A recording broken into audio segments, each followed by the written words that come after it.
Good evening and welcome to the greatest show in the history of Australian football media that will, I promise you, as host, this will finish in under 60 minutes. This is my promise to you today. Look, we've got some big topics. We're going to get through them quickly though. FFA Cup Final, that was amazing. Socceroos v Oman, that was not amazing. Some A-League games. Pick and choose whether you think they're amazing or not. Sure, we'll talk the W League and there'll be a bit of media watch. I know everyone's kind of got a bit hot about that column from Robbie Slater. So we'll talk about that. I'm super excited. On today's show, Joey Lynch, Ante Jukic, Teo Pellizzeri, Joshua Parish, and also we believe Nick D'Urbano at some point. He may have just forgotten the show is happening. He did say he was coming. He is not here yet. Guys, let's start with the FFA Cup Final. Joey, you were there. Tell me about last night. It was certainly a FFA Cup final that, in terms of atmosphere and the just sense of enjoyment one took from that, did justice to the game's status of a cup final, especially as the game progressed and the Victory fans got more and more up and about. I mean, well, we saw it. A mosh pit broke out after Chris Economides' second goal. The pitch invasion, a very nascent one at the very least, breaking out. It was quite a lot of fun.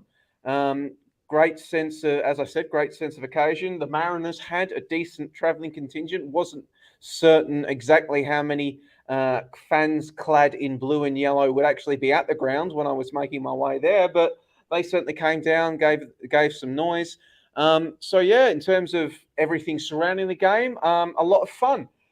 Probably, I think, on the actual stuff that happened on the green thing out there, on the balance of play, I think it was a deserved win from Melbourne Victory. I mean, well, when you're looking at it, the fact that the Central Coast Mariners' two best players were their two centre-backs probably gives you some sort of indication about the general ebbs and flows of the game. But I thought Dan Hall was magnificent for the Central Coast Mariners in a losing effort. I think Marco Rojas, if we were going to be giving a Mark Viduka medal to a Victory player, I think Marco Rojas was maybe a bit stiff on that front. As we saw the work that he did leading to win the free kick that led to Melbourne Victory's first goal. But no, I very much enjoyed myself. It was a fantastic atmosphere from what I can see online this morning. It was the highest rated game of domestic football on Channel 10 thus far in the commercial relationship. So hopefully the antics of the North End attracted a few more. So I'd give it a passing grade. Nick Stoll. I like you say it was a lot of fun. Surprise tone. You're like, yeah, cup final. Oddly, it was all right. I quite enjoyed watching a cup final of football. Can you blame me based off the week that I've just come out of in terms of watching Australian football? That's fair enough. Look, Josh, the goals at least were beautiful. And sometimes I think, even though I personally watching at home, the match wasn't an incredible football match. But sometimes if you think in, years to come, you'll just remember the moments. Well, Davidson's becoming a cult hero by scoring that amazing top corner free kick. And then Economides coming off that bench, beautiful first touch, great finish. How did you read the match? Yeah, even the third goal, the consolation that everybody forgot about with Oli Berzanic was very nice, kind of chipped outside of the foot finish. Sorry, that was furiously. My God, Ante's writing in the comments, this is terrible. Replace the host. High quality goals. I thought the first half was a bit of a damn squib. I was trying to write a match report and I didn't have much at halftime. But certainly the end of the game gave us lots to put in there. Just the 2 goals in stoppage time, the mini pitch invasion that knocked over the electronic scoreboard and everything. I hope there's no pearl clutching about that because there was no harm done. They were back in the stand within moments. It was just good scenes, just limbs behind the goal is what you want to see. And the actual quality and the aesthetic quality of each of the 3 goals was really, really high. So as a spectacle, I thought it ticked all the boxes, especially in the second half. I felt as if Victory scoring and eventually winning the game was something of an inevitability in the second 45. It was quite even in the first half, but in the second, Victory just slowly sort of encircled the Mariners penalty area, and there was a lot of balls into the box, and the Mariners couldn't really get out. I think they suffered from not having an outlet like Jason Cummings available for this fixture, and I still disagree with Football Australia's decision on that matter. But it was a great aesthetic spectacle for the quality of the goals on the field, and obviously the atmosphere was sensational. And my takeaway from the night really is that it doesn't matter if you get 27,000 or 15,000 inside of Amy Park. It's still going to be awesome if you've got a pumping active end. And that whole north end was really pumping the entire night, and it really culminated in that stoppage time.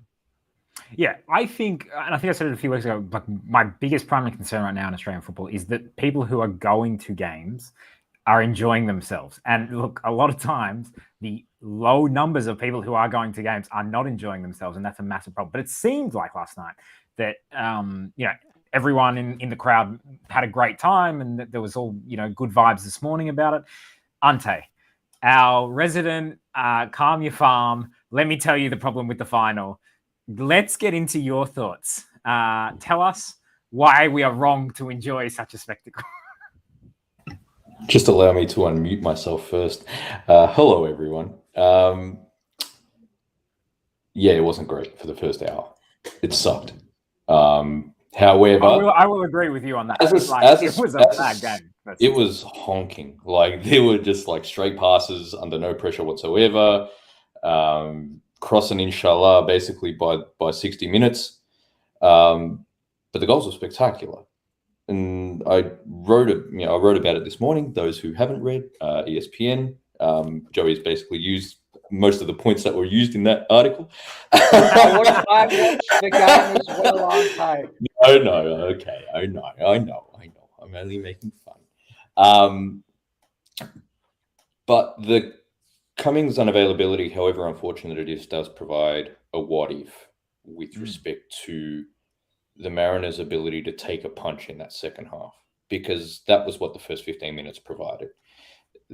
They didn't really have an outlet outside of Moresh and Urenia up top.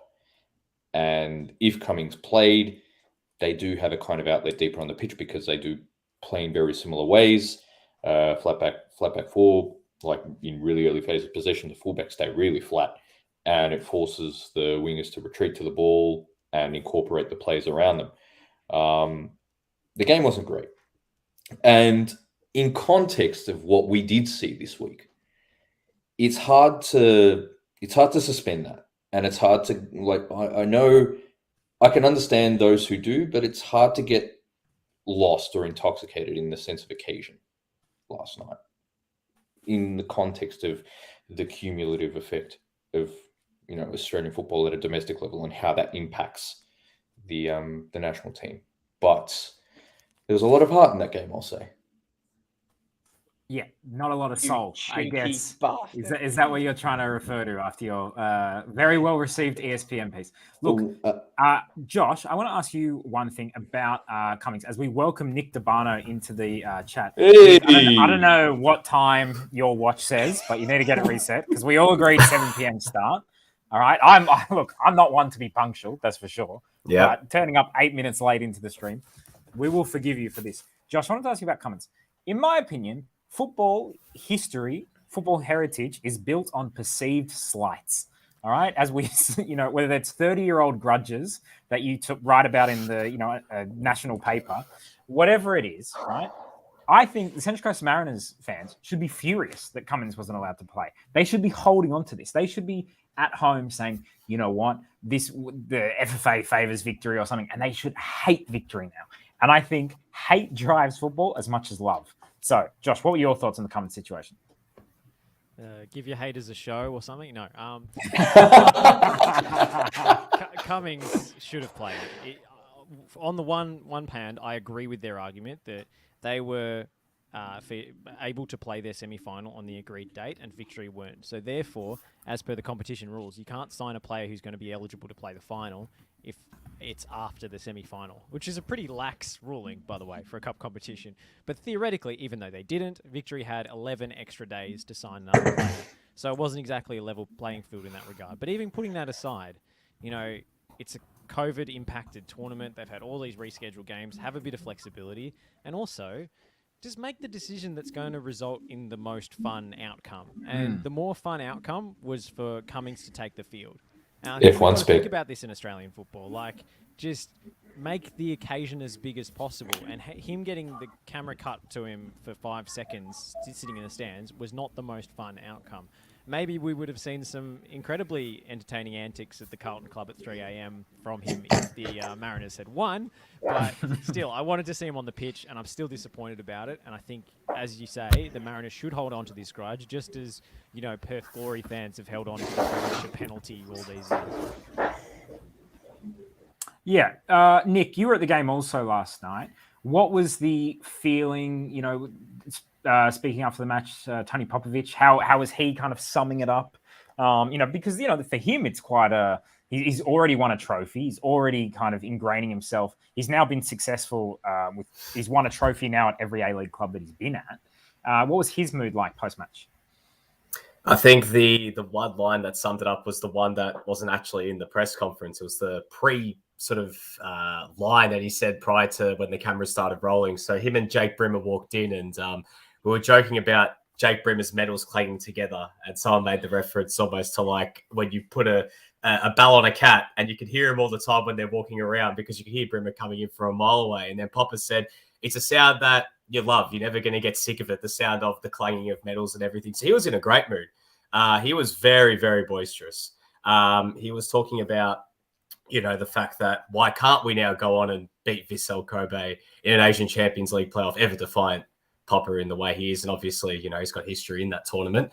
But yeah, I mean, he was very proud of, I guess, where they've come from. He spoke a lot about being proud for everyone involved at the club and everything. So there wasn't too much in regards to the actual performance that he spoke, you know, extensively on, because a lot of that was kind of overshadowed by the fact that they won, the fact that he got that domestic trophy, the fact Victory's gone from, you know, cellar dweller to champion in the space of 8 months. So, yeah, I mean, the mood with him was great, but with Nick Montgomery, like, you really felt that sense of, you know, God, like, we were close. Like, he felt like we were close. Like, we did not let ourselves down tonight. You know, we defended well. We were very unlucky from a set piece. I know they didn't create a hell of a lot, but from his point of view, I think he was looking more at the defensive side of things. He was looking more at the... I see you throwing your arms up, but just talking about what he's saying. So in terms of what he said about the defensive side of things, they defended brilliantly. I mean, Dan Hall, I know everyone in this chat right now has got stocks on him, you know, putting as much money on him as possible because he was fantastic in defense. And he thinks they'll be better for the run. And I think they will. I think they'll learn from these experiences. And I'm very keen to see how the Mariners go from here when they actually have a full-strength team, like when they actually have Jason Cummings back. And whether they'll get Matt Simon back at all this season is a whole nother question. We found out that he's only just gotten back into training after quite a serious neck injury. So we don't know whether we'll see him again. But, I mean, Jason Cummings coming back at least offers a little something else up top, because I feel like they could have really done with him alongside Orenia last night. Well, just on him, Joey, you don't think that he should have been allowed to play in the final? You're against fun, I believe. It's kind of Of course, I'm against fun. I'm English. No, I don't think Jason Cummings should have been allowed against to winning play finals as well. You bastard. No, I don't think Jason Cummings should have been allowed to play because of the rules. The rules. Yes, as I say, gives me the thumbs up. No, because I agree, it would have been fun, and I do hope the Mariners hold on to this grudge. However, we have spent years, if not decades, if not multiple decades in this country, complaining about the lack of competitive integrity when it comes to Australian sporting competitions, the hodgepodge salary cap that has more exceptions than you can poke a stick at, the uneven schedule where teams don't play each other multiple times. We cannot turn around and then complain when a federation, an organizer actually upholds the rules that everybody agreed to before we all kicked off, just because it's not fun. I put the allegory in the chat. You cannot praise the dog for shitting in the living room this one time just because he did it on your sister-in-law's shoes. It will get confused and it will shit on the rug again. You have to be consistent with this sort of thing. So no. But shouldn't the rules be the same for everybody? They It wasn't were. the same for the Mariners and for Victory. Victory It played was. their They couldn't semi-final sign a 11 days player. later. Yeah, the rules were they couldn't sign anyone after the semi-final, Josh. Yeah, but Victory had 11 Yeah, days further. but the rules. If the It's rules not the were, same for both teams. Therefore, it's not fair. if the rules were, you could sign players after the semi-final. You can't sign any players after the second semi-final concluded. I'd agree, but they were the rules. I Can don't I like ask- them. Boring I'm just asking stickler for the Joey Lynch makes I'm just- humorless arguments. Joey, can I ask if the Mariners had signed not Cummings, but let's say they had signed Iniesta, all right? He's coming. He's playing on the Mariners. It's an alternate reality which I would love to live in. Would you say he shouldn't be in the final?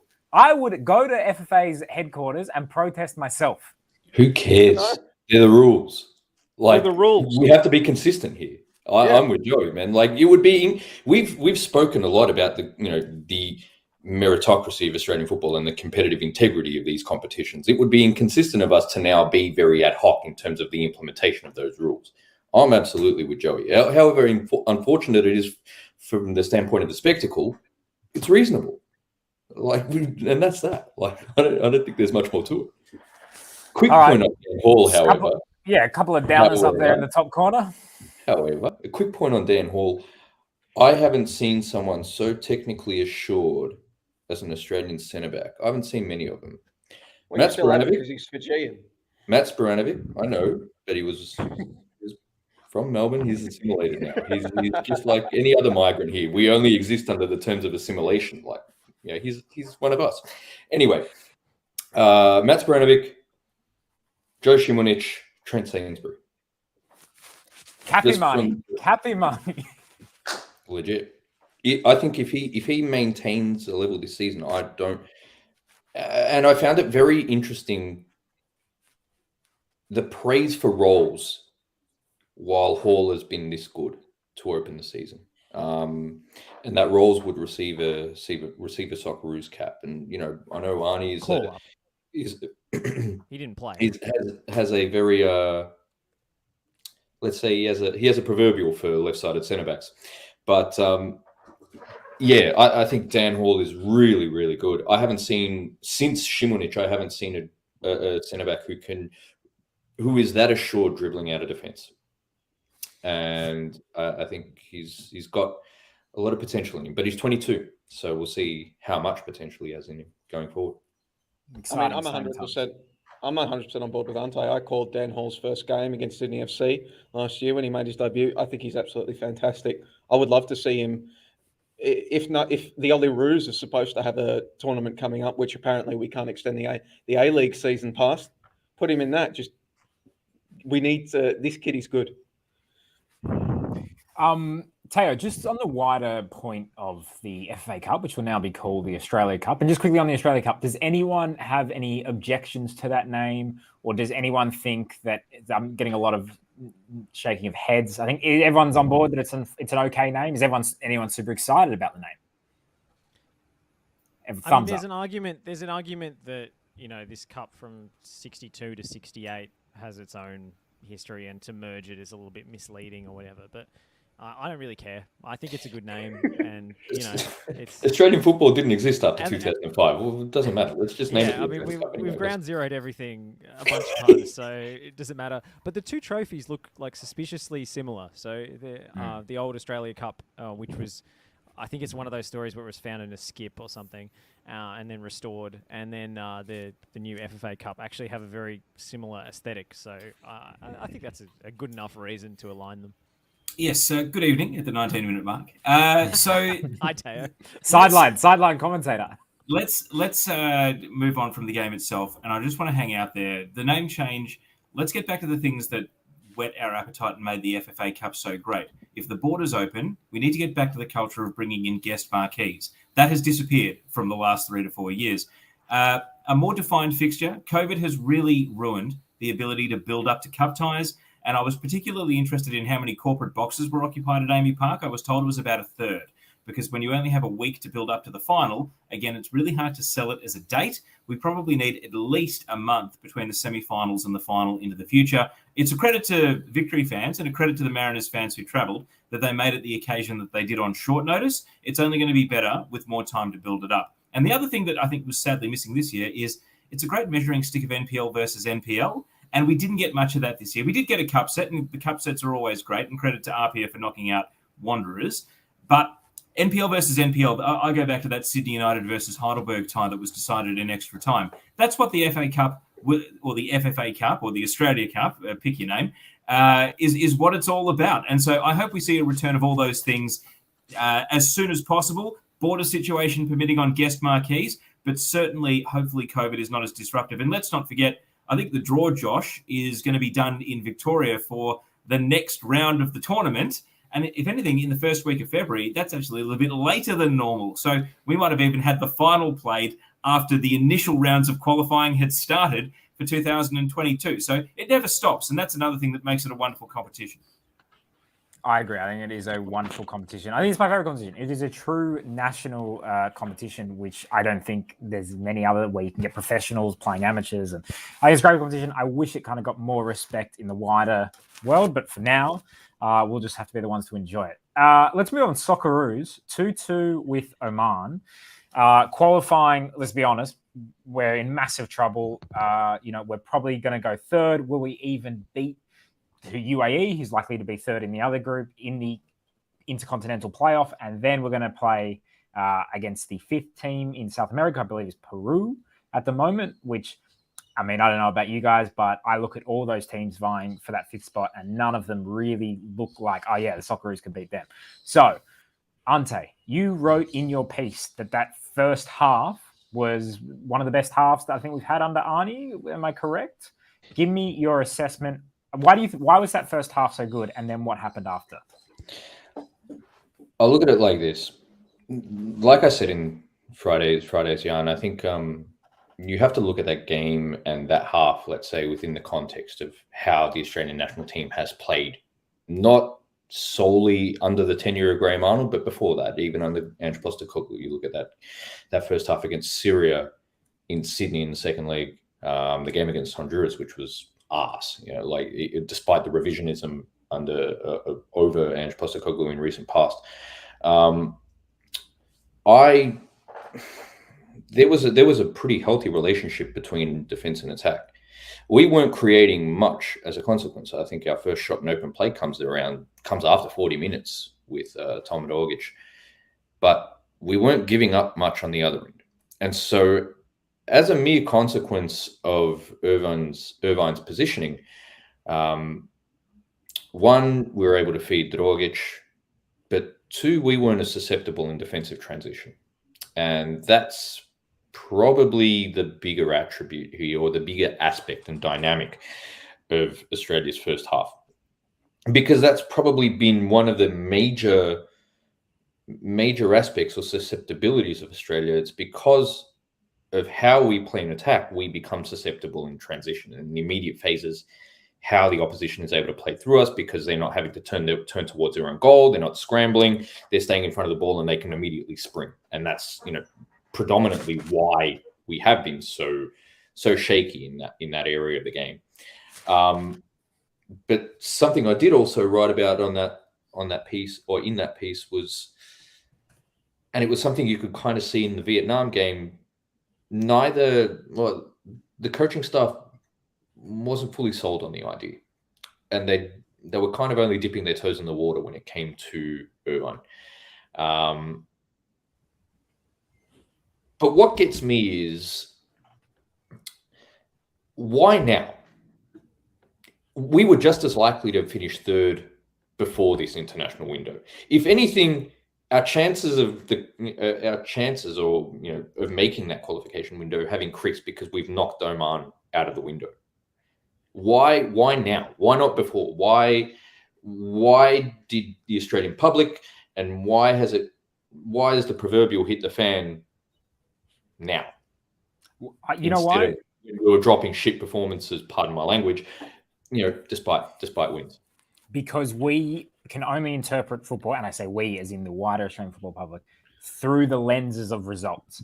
And in the same way that there was talk this week of, well, maybe it'd be good if we miss the World Cup because then we can finally have a big review into everything that's going. Yeah, totally bullshit. But it shows you that we need to have the lens of we didn't make the World Cup to have the review, even though why you can't have reviews, regularly all the time to see where you're at, no matter how you're going results wise, would make most sense to me. Josh or Joey, I'll go to you first. What did you make of the match, and what did you make of the subsequent kind of reaction to it? Well, I'm going to predicate my answer by saying that I have already submitted my story for The Guardian tonight. So despite the fact that it might end up looking a hell of a lot like the conversation that we're about to have and some of the points I go into, I already submitted it. So don't come at me tomorrow. But as I write in that column, the reaction to this game, I think, goes to what you have been saying, Nick. Just the broader zeitgeist's obsession just with outcomes and what I've called it as contrasts. We can't analyze anything unless we're addicted to the contrast. Win or lose, keep the coach, sack the coach, things like that. It doesn't matter if the team has been playing like arse. They won 11 games in a row. It's the same thing with the Matildas. There is the contrast of the result. Sam Kerr hits a few of those chances against Korea. The Matildas go through to the semi-final. Well, let's face it, they probably beat the Philippines. And then they make a Nation Cup final. Is the method any different? Is the way they are playing any different? Is the way they're going about things different? No. But I guarantee you, we would not be speaking about the Matildas and Tony Gustafsson's job status like we are now because of the results. And I think that it goes back to this talk about outcomes. There is no fun in discussing the processes behind the outcomes. The talk about reviews, it's not sexy to talk about a review unless it's couched in the missing the World Cup narrative in that sort of sense. I mean, I engage in a bit of Freudian analysis in the piece that I've got coming out tomorrow, talking about how being driven by the pleasure principle and the id versus the ego. That's right. I say that Australian football needs more ego, but in a very strict sense of this one. So that is my take on the reaction to it. On the game itself, well, yeah, I'm very much in the same boat as Arnie, as I wrote in my pieces in ESPN and The Guardian coming out of the game. Once again, first half really promising, like the Vietnam game, first game really promising.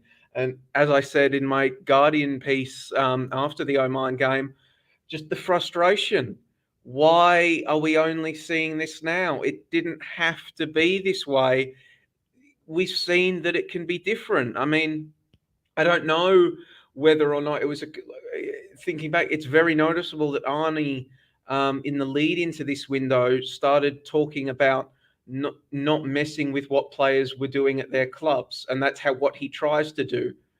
Yet he plays Irvine in the way that he plays at his clubs this window, and it works. But that's not what he was doing beforehand, as he said. And Australia's midfield played like arse. I don't know. I can say, it's just, it's frustrating because it didn't have to be this way. One tangential point to that, because we look at something like Moy on the left against Japan, for example. That's a watershed moment in our qualification phase, I will say. But why have we called Metcalf? Why have we called Tilio? Something that has to be noted about that Oman game, the fact that Riley McGree is unavailable is an important dynamic in this one. But we had Goodwin come on. I remember watching that game live and thinking, Jesus Christ, what exactly is Goodwin going to do in that game? Yes, he had that chance at the end, but he's not creating anything against a team that's sitting in its own half or sitting in its own penalty area. This was a moment that was made for Tilio, and he was brought into camp because of X Factor. let's play him in a moment that actually matters. But we don't get that in Australian football. We're not allowed like nice things like that. And this is something that I made reference to on Friday. I think this speaks to a very real cultural divergence. But I'll get on that later. Do you think just on Goodwin, it was Goodwin's cross that eventually Moyes scores from? Yeah. Duke was also on the pitch. Was there an idea of swing the ball into crossband, inshallah, into Duke's head? Yeah. Josh, you have something on this? Quick, go ahead. I'm going to add to Ante's point. Why wasn't Dennis Jonro in this squad? Because League 2 doesn't stream to Australia. I'll tell you, Joey. I'll go straight off the back of that. The reason that Tilio didn't come on and Goodwin came on instead, the reason that Jonro's not in this squad is because the culture that Graham Arnold has sort of set in the A-League is the same as what he's brought to the Socceroos, which is you are going to expose young players when there is no tension in the game, when there is nothing on the line. They are human victory cigars. And Arnold can decry all the lack of minutes for young players that he wants, but when he was Sydney FC coach, did he expose the young players? No, they had to leave their clubs and go elsewhere to find minutes. He doesn't practice what he preaches. I think we must reiterate here. As a club coach, and he doesn't do it as a national team coach either. And that's what the dominant culture is in the A-League at the moment. They both every second coach plays exactly the same way as Graham Arnold, and every second coach uses young players in the same way as Graham Arnold, and it extends to the Socceroos. And that's why we don't see Marco Tilio when it's Socceroos 2, Oman 2. Teo, I think we must reiterate. Sorry. Just one point on that. I think we must reiterate. We have to reiterate with respect to Graham Arnold that Sydney actively played the oldest team in the league after the Terry Antona situation of 2015. Graham Arnold's impact sub was Matt This is absolutely, and now it's Mitch Duke. Yeah, but this is the same guy. You reap what you sow. And let's this is what Australian football is absolutely living or experiencing in this window. We are reaping what we sow. Teo? Yeah, and I think also to touch on an earlier point, the 11-game winning streak, this Clayton's winning streak, where no one's allowed to say anything negative about the Socceroos lest you lose your access or become part of the out crowd or upset someone. For the second week in a row, I'm going to invoke Brian Clough's interview with Don Revie. I want to win it better. Why wasn't that question being asked? I mean, it's 50 damn years old, that interview, and it's still one of the most important that's ever happened in football. I want to win it better. That's what we should have been saying. Anyone can pick off Nepal. I mean, okay, the Matildas can't beat Korea anymore after beating 13 out of the first 19 times. But yes, anyone can beat Nepal. And so why are we getting so carried away with a winning streak where the team was seemingly not able to be above criticism? We have to wait until it's backs to the wall. And yet, I still feel as though the pseudo-psychology that's being applied to the team, and we can all have a laugh about expect to win done, and the coach whisperer when we're on an 11-game winning streak, because we're addicted to memes, and memes seem to be the most successful thing in the game right now. So, of course, that's what we all jumped on top of and embraced. But now when it's for all the marbles and it's all in, do we really think that's going to cut it? And I do wonder if the players that are dealing with professional sports psychologists at their club come into the Australian national team environment and then get coach whispered and just it flicks a switch mentally that causes them to think, oh, well, I definitely know I'm on national team duty now. Just a really small thing, because I think you guys have all kind of said it all. I know we have to get this thing moving because, Stoll wants this done in 27 more minutes. Basically, it's not happening. The one thing is, it doesn't matter if you're a sporting team, a business, any sort of organization. You need to be reviewing everything all the time. It doesn't matter if your business is succeeding or not. And the whole thing about, if we don't make the World Cup, that's when the root and branch review needs to happen. Is just such a shocking line in this discourse, which is over the past week we've seen some takes which have just been unfathomable. And I think right now, if the alarm bells haven't been ringing, they should be ringing non-stop right now, and they should be trying to find out exactly what the go is. But I don't necessarily think anything's going to change against Japan. I don't have faith in things changing because nothing has. Nothing has changed from window to window. We beat Vietnam 4-0. It's, great, 27,000 people in Amy Park, brilliant atmosphere, willed the Socceroos on, we're back, we're right in the hunt. And then a draw against Oman, and we're right back to square one. And it's Groundhog Day after Groundhog Day after Groundhog Day. And I guess I just want to see a change. And, I was just having a look, literally, as you guys were all talking about, how important the next window is, even beyond that, playing the UAE is no easy beat. I mean, they are not a team that are just going to roll over in a single leg game. Remember, this could be the most scrappy game possible. They could put 11 behind the ball and say, you try and play through us, like so many teams have done and we've struggled against, and try and, pick us off the counter attack. But they probably won't do that because they've got also some pretty talented players, even though they are coached by a pragmatic coach. But then you look beyond that, Peru or Uruguay in a South American qualifier, forget about it. You serve up that tripe against them, and I'm sorry, but it's looking like it's unlikely from there. And just to keep an eye out for those who are your fans of all-world football, they are actually playing each other in the next window, and that will probably determine who finishes in that qualification spot. Not that I think we will beat Uruguay, but they are definitely not as strong as they used to be. No, of course not. This is kind get of past UAE. Yeah. We have to get past UAE. Berth and South American qualifier. Murk us. We have to stop thinking about the South American qualifier. Like, let's not get ahead of ourselves here. We always talk about rationality and reason, like on this podcast. Let's think about the Asian qualifier. Just on that, no. Can I just want to ask one question on that? Yeah. Let's say we win if we win that game against the UAE, and then we lose the South American qualifier, I know this sounds dumb, but is that better than not beating the UAE? Is that that's a pass. At least we beat the UAE, and then we went to South America, and South America was tough. And let's be honest, in 2018 or 2017, makes it defensible.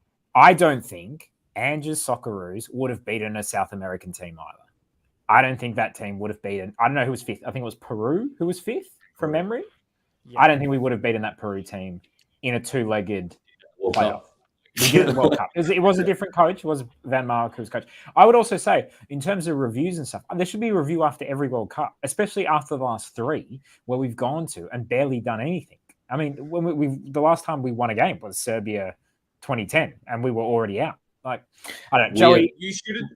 Sorry, just a quick point. You shouldn't even have to review after every World Cup. Reviews should be having at different levels in terms of smaller or bigger reviews all the time after every single window. You need to be reviewing everything. You can't always just be content. This is the thing. It's like we became content with just winning, and it doesn't matter who we're playing against. It doesn't matter. We win. It's all okay. No stress, guys. We're going to make our way through. We need to be reviewing this stuff all exactly right.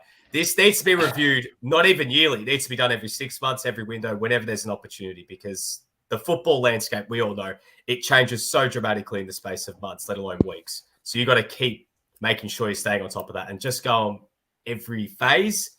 I'm not sure about that. Joey, you have to go, and I want to get rid of you. So make your point on Gustafsson.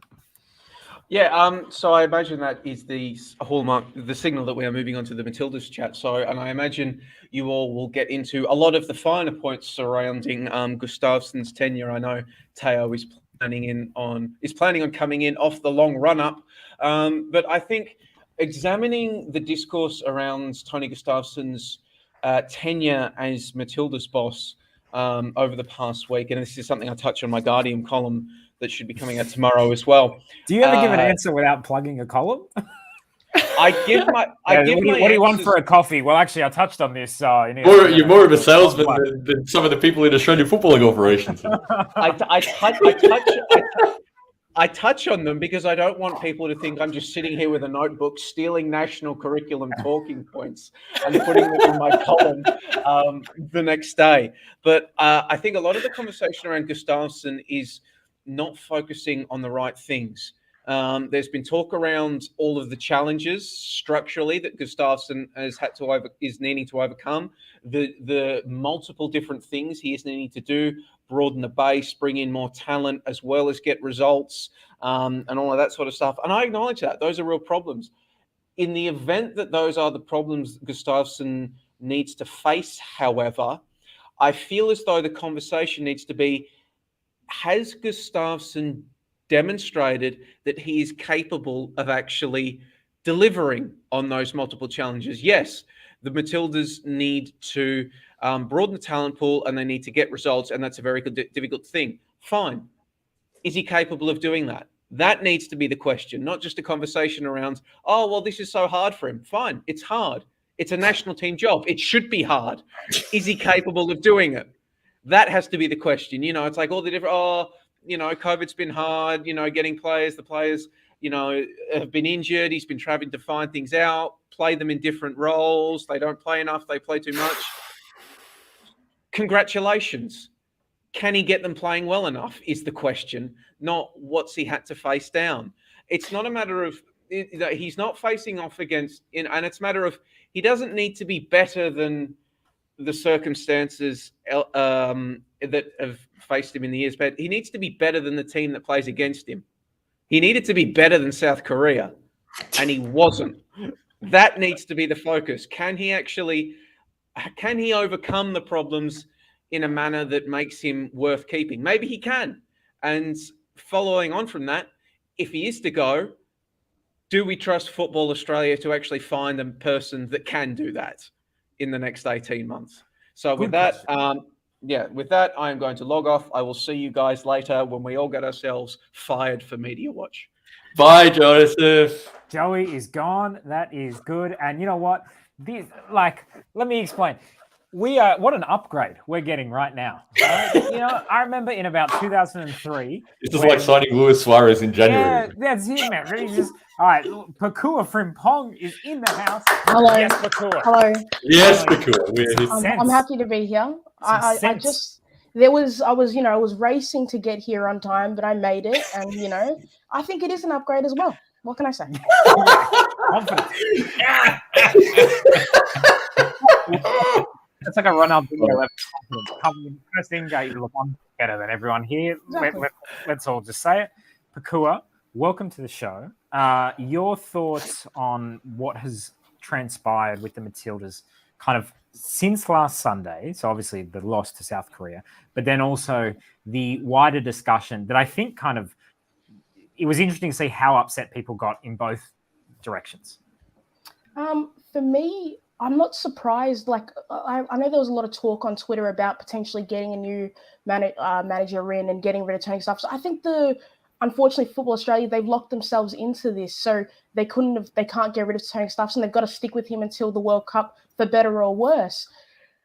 I think I wanted to hear more from Football Australia about it, though. I wanted to talk about what the problems were and what they think they need to do for the future, because a more open and transparent dialogue between the fans allows for growth for the team and for a better fan culture.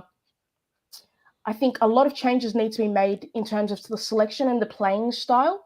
I'm not a fan of Tony Gustafsson. I've said it on multiple occasions, but I think my biggest criticism comes to Football Australia and less of the players, because there's not really much they can say or do. But Football Australia, they need to step their game up, particularly since the World Cup is going to be here. I know we always forget about New Zealand. We are co-hosting it with them, but it's a big deal and the Matildas have to play well. So you've got to tell me the steps in which you're going to have the team play better at that big world stage.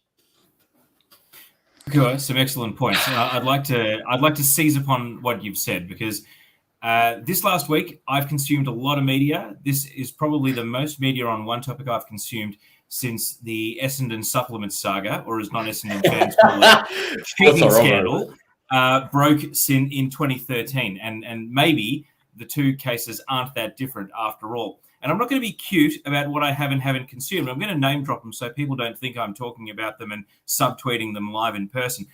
Far Post, Beyond 90, Ladies League Massive Dub podcast, reading the columns of Sam Lewis, Marissa Lodenic, obviously Ante's tactical analysis, Joey Lynch, Vince Rigari's article after the Socceroos game that spoke about the wider existential crisis, the Twitter debate led by Danielle Warby and Sam Lewis and Rigari and others, I've spoken to people off air like you, Pakur, like Taryn Hetto from Ladies League. I've even had a chat with Andy Harper because he was there in the beginning as the first person to analyse. And I've spoken to other people who I won't name with varying degrees of closeness to the situation who probably need to be protected as sources.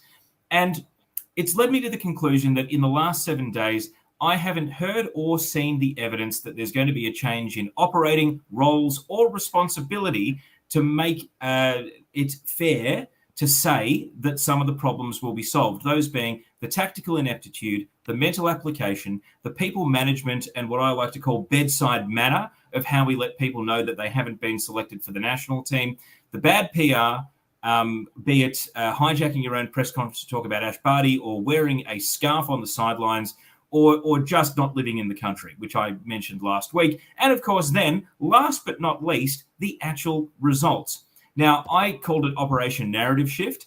And, it really disappointed me to hear Sam Lewis talking about on the Far Post about how the real World Cup is the friends we're going to make along the way. I mean, it can be both. This can be a transformative moment for the game, and we can try to do well at the World Cup. And there's not enough time to change course question. Rubbish. Frank Farina, after the 2005 Confederations Cup, was sacked in June. Gus Hiddink was hired in July, and he had 3 games before the Uruguay game. And do you know what those were? Solomon Islands, home and away, and a friendly against Jamaica where we played Christian Sarkis. So let's not lose. No, that was against Lithuania before the World Cup. Apologies. The friendly against Jamaica was a stronger team. But let's not forget Andrew, who was hired in 2013 after we were smacked by France. That is true as well. So I think there's most TNC moment. We're talking about the Matildas, and you reference a friendly from 2005 when we beat Jamaica at Craven Cottage. Absolutely ridiculous, but good for you for showing that knowledge. Go, Tim. So to wrap this up, yes, it's going to be hard to find a new manager, but like Gus Hiddink, we need to break the bank and spend money we don't have on a gamble that we will make that money back. Now, is it talking Sylvia Knight out of retirement? Is it being absolute pricks as a plane goes over and poaching? I'm going to let the plane go over here so that when I cut this for social media, it's going to be a nice, concise clip without a jumbo jet flying through my living room. Okay, so are we going to break the bank and spend the necessary money on a coach? Are we going to spend money we don't have on a gamble that we will make it back with the World Cup? Now, is that talking Sylvia Knight out of retirement? Is it being pricks and poaching Jitka Klimkova from New Zealand? Something I said we should do after the USA friendlies. I said it on a different podcast. Sorry to cheat on TNC. Should we go to Emma Hayes and like Glengarry Glen Ross, should we say we need a mission of mercy from head office? Emma Hayes, can you job share like Gus Hiddink job shared with PSV? You know Sam Kerr. You know how to get the best out of her. Emma Hayes, come and save Australian football. It won't tarnish your legacy. It's a free hit. Be a hero to us. My conclusion is that, yes, we should move on from Tony Gustafsson. And you know what? I actually agree with a lot of the points Sam Lewis raised on offsiders. Yes, we should fix the structural problems in Australian football and the varying inequalities in the women's side of the equation, whether it be staff that are part-time and have had to come back from India and go back to their day jobs because they're not working full-time for the national program, or whether it be how we run our junior national teams, whatever it may be. Absolutely, we should fix those problems. But I also think we should change the coach. And if you're not familiar with the various media sources I've just name dropped, go back and listen to what I've said and find them and read them for yourself. And if you come to a different conclusion, so be it. But that's where I stand. And you know what? If we are locked into Tony G, the evidence of the Olympics, Great Britain out-XG'd us by 3 and we still beat them. Home World Cups are always filled with very lucky moments for the hosts, be it the draw, be it the reffing, be it the effect of the crowd. There's no reason we can't have a similar game to Team GB and find ourselves in a quarter or a semi-final. However, I would like us to put ourselves in a better position. The same way I feel a bit mugged off by watching A-League Women's and watching people play badly and then fall up into the national team. I would like to just see the process, and I would like for the process to make sense for me. And I'm not some great football mind here. So if it's not making sense for me, it shouldn't be making sense to a lot of people. We have to I slightly disagree in that sense. And I know we're skating on media watch issues here, but we have to move beyond the hiring and firing of coaches. It's like Lester Freeman's quote in The Wire. Like you follow You follow drugs, you get drug addicts and drug dealers, but you follow the money and you Great don't know point, where Ante, the I bleed will is say. going to take you.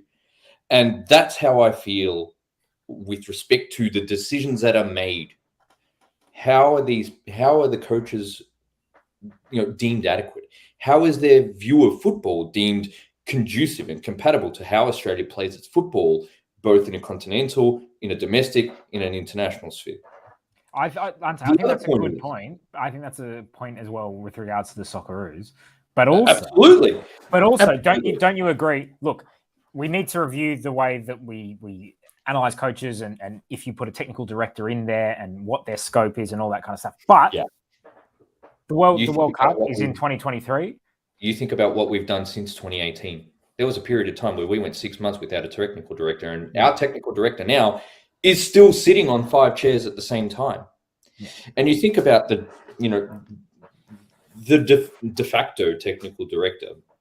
You think about the squads that he chose for the under-17 World Youth Cup at that point.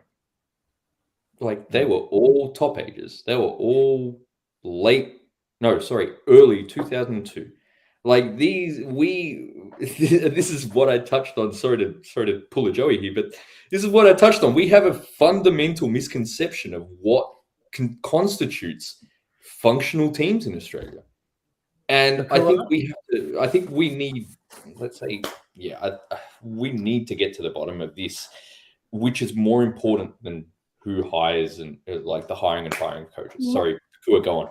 No, my question to Teo though is, you say that we need a new, like a manager, but who is available that's going to be such a step up from Tony Gustafsson that we're going to see this dramatic stage? Like, I understand that people have spoke about Joe Montemurro as a, like that would be great, but he's establishing something in Juventus, so he's not really a viable option. So if we're saying let's get rid of Tony Gustafsson, who are you bringing in? Because we keep bringing up these, like we can, like football fans, we complain about stuff, but we don't provide solutions. What's the point if you're not going to provide a solution? That was just my question to Teo and to just the general football world that wants Tony Gustafsson out right now. No, but I as I said, we should be bastards about it, and we should go and pinch Jitka Klimkova off New Zealand. That would be a great starting point, to be perfectly honest. I think Tony Gustafsson's style of football, there's 100 US college coaches that can go for pace and power, hit the flanks, just drive it long. I mean, what he was supposed to bring to the team was greater mental resilience, sort of the winning mentality and attitude. We didn't see that in the Asian Cup. We haven't seen it in the friendlies. Maybe a bit of, he's been quite big on how he's delegating to his assistants and kind of, a bit more of management by committee. There was an article that came out about Mel Andretta's role before the tournament, but I don't think we're getting the results there. And if anything, if Bree Davey quitting the national team and going to AFLW is a 0 out of 10, I think the way we're handling the broader squad beyond the players that we picked for the last tournament, it's down at like a 2 or a 1 out of 10. And unfortunately, if I find this stuff out, 100 other people already know. So unfortunately, it means that, I think that we're really at the risk of torching a lot of people and ending their international careers, or just, causing them to take sabbaticals or fall out of love with the game because of the lack of communication and how they were handled when they were either not picked or omitted from the national side. This is stuff that you would have thought hiring someone out of the reigning world champion USA team would have best practice methodology in doing. And we're not getting best practice methodology. And these things may be irrelevant if you win, but we didn't win. And that's the other reason. So I think, I'm not on the FFA board and I'm not the CEO. It's not my job to have a short list of who the candidates are. It is their job to have some fail-safes and some contingencies. So I would say, yes, time to go and do, time to move on. If we lock into Tony G, at least we know what we're going to get, but they have to still work differently to what they've been doing. Otherwise, Bree Davey isn't going to be the only one that leaves this sport. And then post-2023 World Cup, post-2024 Olympics, we're going to be wondering why the average age of our national team is 21 and we don't have any adults left. I've got 2 points, one of which is that there seems to be this idea post-stage culture or whatnot that we can either have a competitive national team or we can have a healthy national team culture and good player well-being. And I think that's a crazy dichotomy to split. Like, you can win and also the players can enjoy themselves, and players tend to enjoy themselves more when they're winning. I just think that whole argument is nuts. And the fact that I guess Tony G presents himself as this, good dude seems to influence a lot of the opinions that I'm seeing on him. The other thing, which is coming back to Ante's point, is, the wider Australian, I guess, misconception of football, I suppose, which is a harder problem to deal with. But is it time, and not to do the full Leo DiCaprio meme, but is it time that we had a look at the national curriculum and how it's being implemented? People blame the curriculum. Sorry, what's going on here, man? No. Go. Oh, no, sorry, my bad. I realized I was on mute. No, I was just going to say, just off the back of Teo's point about losing players to the game, how long until we get if we're talking media watch, and certain media pundits from different sports starting to sprout again the Sam Kerr to West Coast Eagles sort of lines every time she tweets "Let's go Eagles AFLW," saying it'd be a big loss. It'd be a big loss if the Eagles don't make the big move. Certain AFL legends said this on a radio. I'm not gonna go too far into that, but just wanted to make that quick little joke. So I know we've gone very, very dark, and we need something a bit positive just to end that Tilly's chat. And Stoll's on mute. Gee, good host. Good host. Listening to my fellow podcasters, which is very great points for everyone. I just want to say, speaking of positive, we need to give a shout out, and I should have done this at the top of the show. Absolute shit hosting from me. To Run the Memes for making our logo and everything. That was so cool. I do like it, guys. It was quite nice. To see all the timeline. We really appreciate it. A lot of people have been saying very nice things about the podcast. I'm sure saying very bad things behind our backs. That's all right. I don't really care. Legit. Like, I imagine I'd speak for all of us in that respect, but I'm blown away that the discussion that we have inspired someone to do something like that is like pretty crazy, man. And shout out to Run the Memes, man. That's a really cool effort, and we just blown away. Well, I just got to say, we really appreciate everyone who's got in touch today. Elon Muck on Twitter @WinterMute. I thought we were all getting Teslas, Nick, when you said Elon. Just that I got very excited. Not after what we said about NFTs last week. All right, let's go. Nah. Keep doing what you're doing. Your pod is exactly what Australian football needs. Look, this is just something that we're doing for fun. We appreciate it. There was also a question. So if you got questions, ask them. I'll probably ignore them for 21 minutes, like I did Jackery the One, who asked, would an international Socceroos coach look at the A-League seriously for players? I don't think so. They'd look overseas and understand that we need to play on the counter for 1-0 wins. We aren't good enough to play like Arnold. We don't have enough players overseas anyway. Be realistic.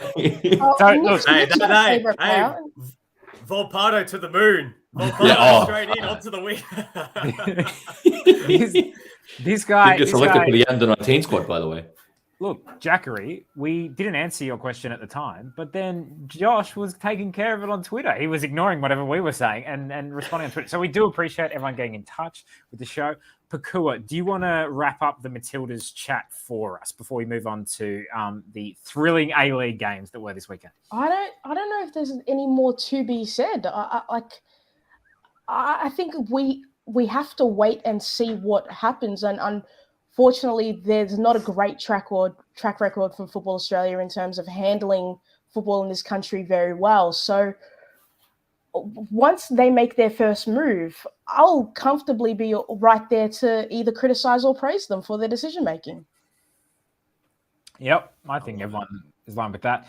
All right, Pakua, do you want to stick around for A-League chat? Feel free to, but otherwise it might be weird when you stay silent. It's going to be weird if I stay silent. Guys, it was good. It was good chatting to you about the Matildas. I always love it.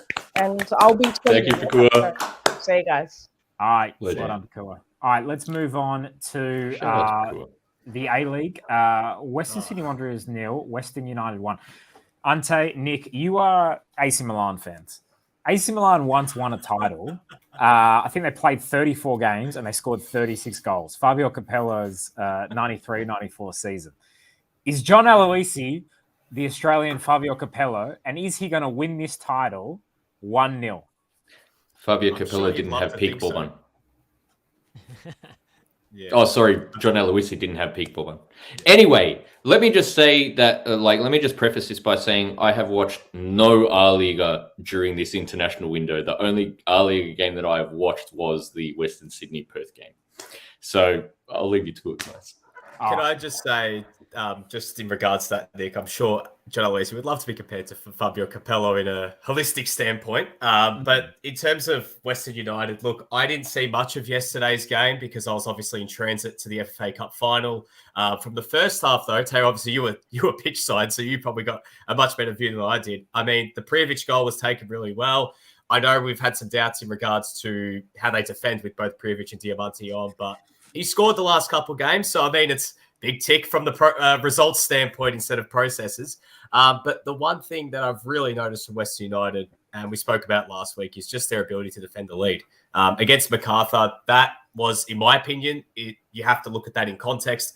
They were playing in at Stoll and Teo. You guys obviously being Sydney-siders, you'd understand it was a very humid night on Tuesday. They were playing 3 days, after playing against Melbourne City. MacArthur hadn't played in a month. Of course, they were going to finish stronger.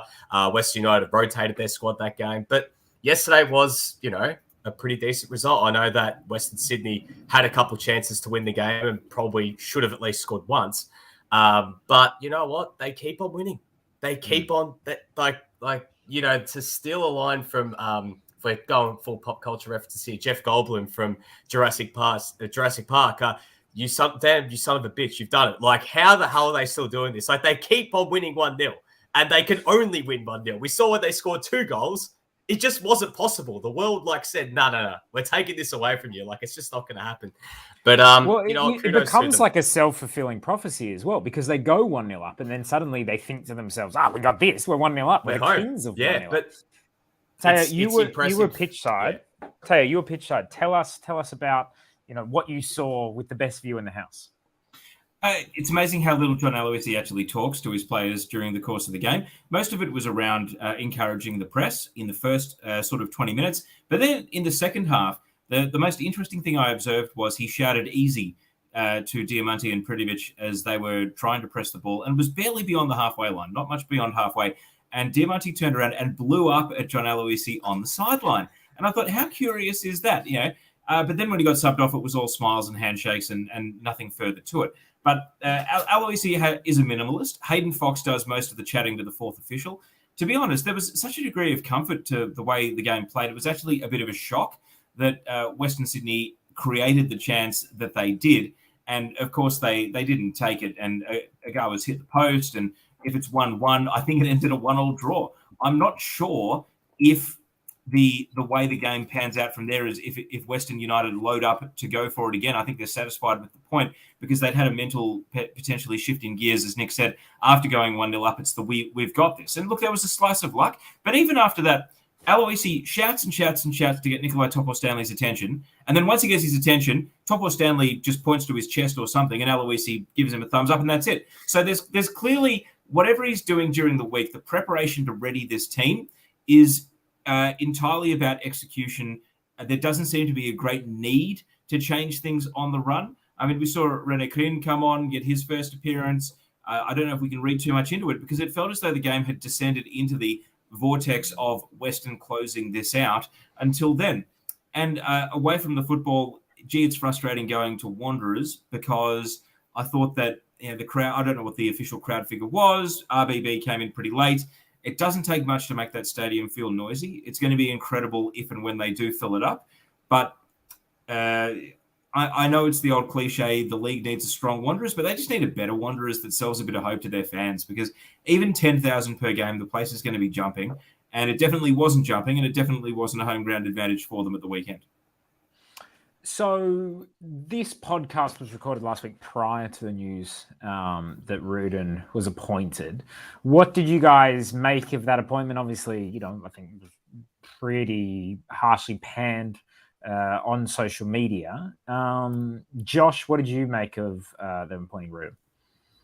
The soccer Twitter's aversion to Rudan is personal and not based on what happens on the pitch. And I'm not going to comment on the personal stuff. So I think actually, yes, good appointment for the Wanderers. I mean, he's clearly got a good tactical understanding of the game. I don't think he's a snake oil salesman like their previous coach, who could talk to big game but actually had no idea what the problems in the team were. He's been very conservative about his first couple of lineups, and I don't know whether that's going to change, but they're competitive again. They're competitive. Whether that's enough for Wanderers revival, I'm not sure. I think it's too early to tell. But I do actually think that for the immediate term, for a quick turnaround, I think Rudan is actually a good choice. D'Urbano? Yeah, just interesting in regards to the length of the contract. I think sort of speaks volumes about what they're hoping for, because it almost seems like 6 months he's got to make finals or it's bust. And if they were all in on Rudes and they were all in and given him time, it would have probably been an 18-month contract or maybe 2.5 years. But they've decided to go very conservative and just say, look, you got 6 months to turn this ship around. Otherwise, that's it. Whether that happens, I mean, 2 games is a very, very small sample size. You can't really, judge how they've changed, because it doesn't really feel like much has changed. But then, as Josh, you said, they're a lot more conservative, which is weird when you think about a Rude's team, because a lot of his teams. You don't think so? Because last year, man, you think about how he played at Wellington. He played with 2 centre backs in midfield last year. Like, that's him. I guess so. I guess I'm more looking at it. Oh, sorry. No, I was just going to say from a statistical standpoint, because last year they leaked a lot of goals when they tried to play on the front foot, and as a whole, they leaked a lot of goals. I think. Look, okay. Where do I go here? The question is, Rudan has always tactically seemed flexible, but never really set. As a coach, he's highly competent, I think, and I think.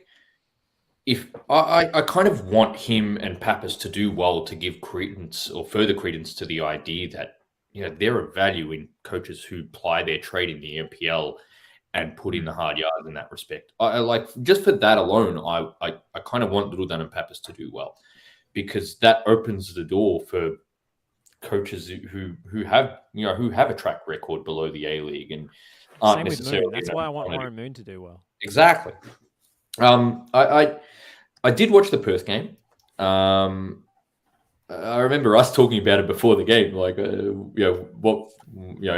they lined up, what formation. I'm out here thinking they're going to play a diamond, thinking, oh yeah, here we go. Here's the change.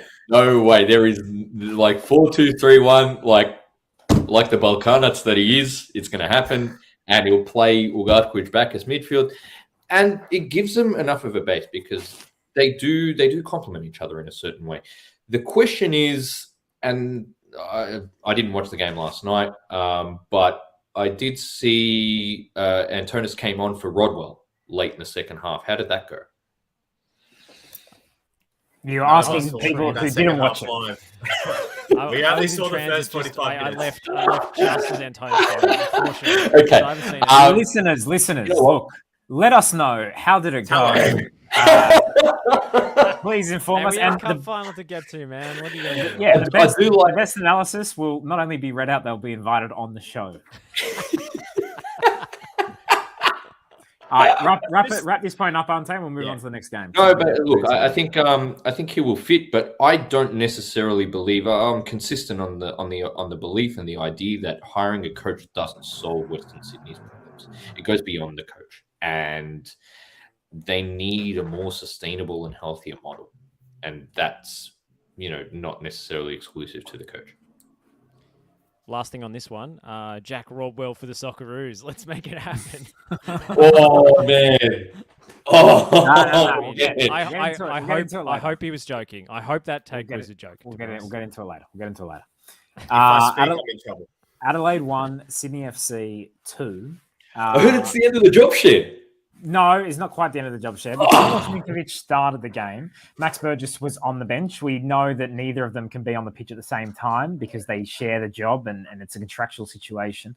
But there was about 7 minutes, I believe, in the second half where Burgess was on the pitch and Ninkovic was on the pitch at the same time. It was a crazy moment in time.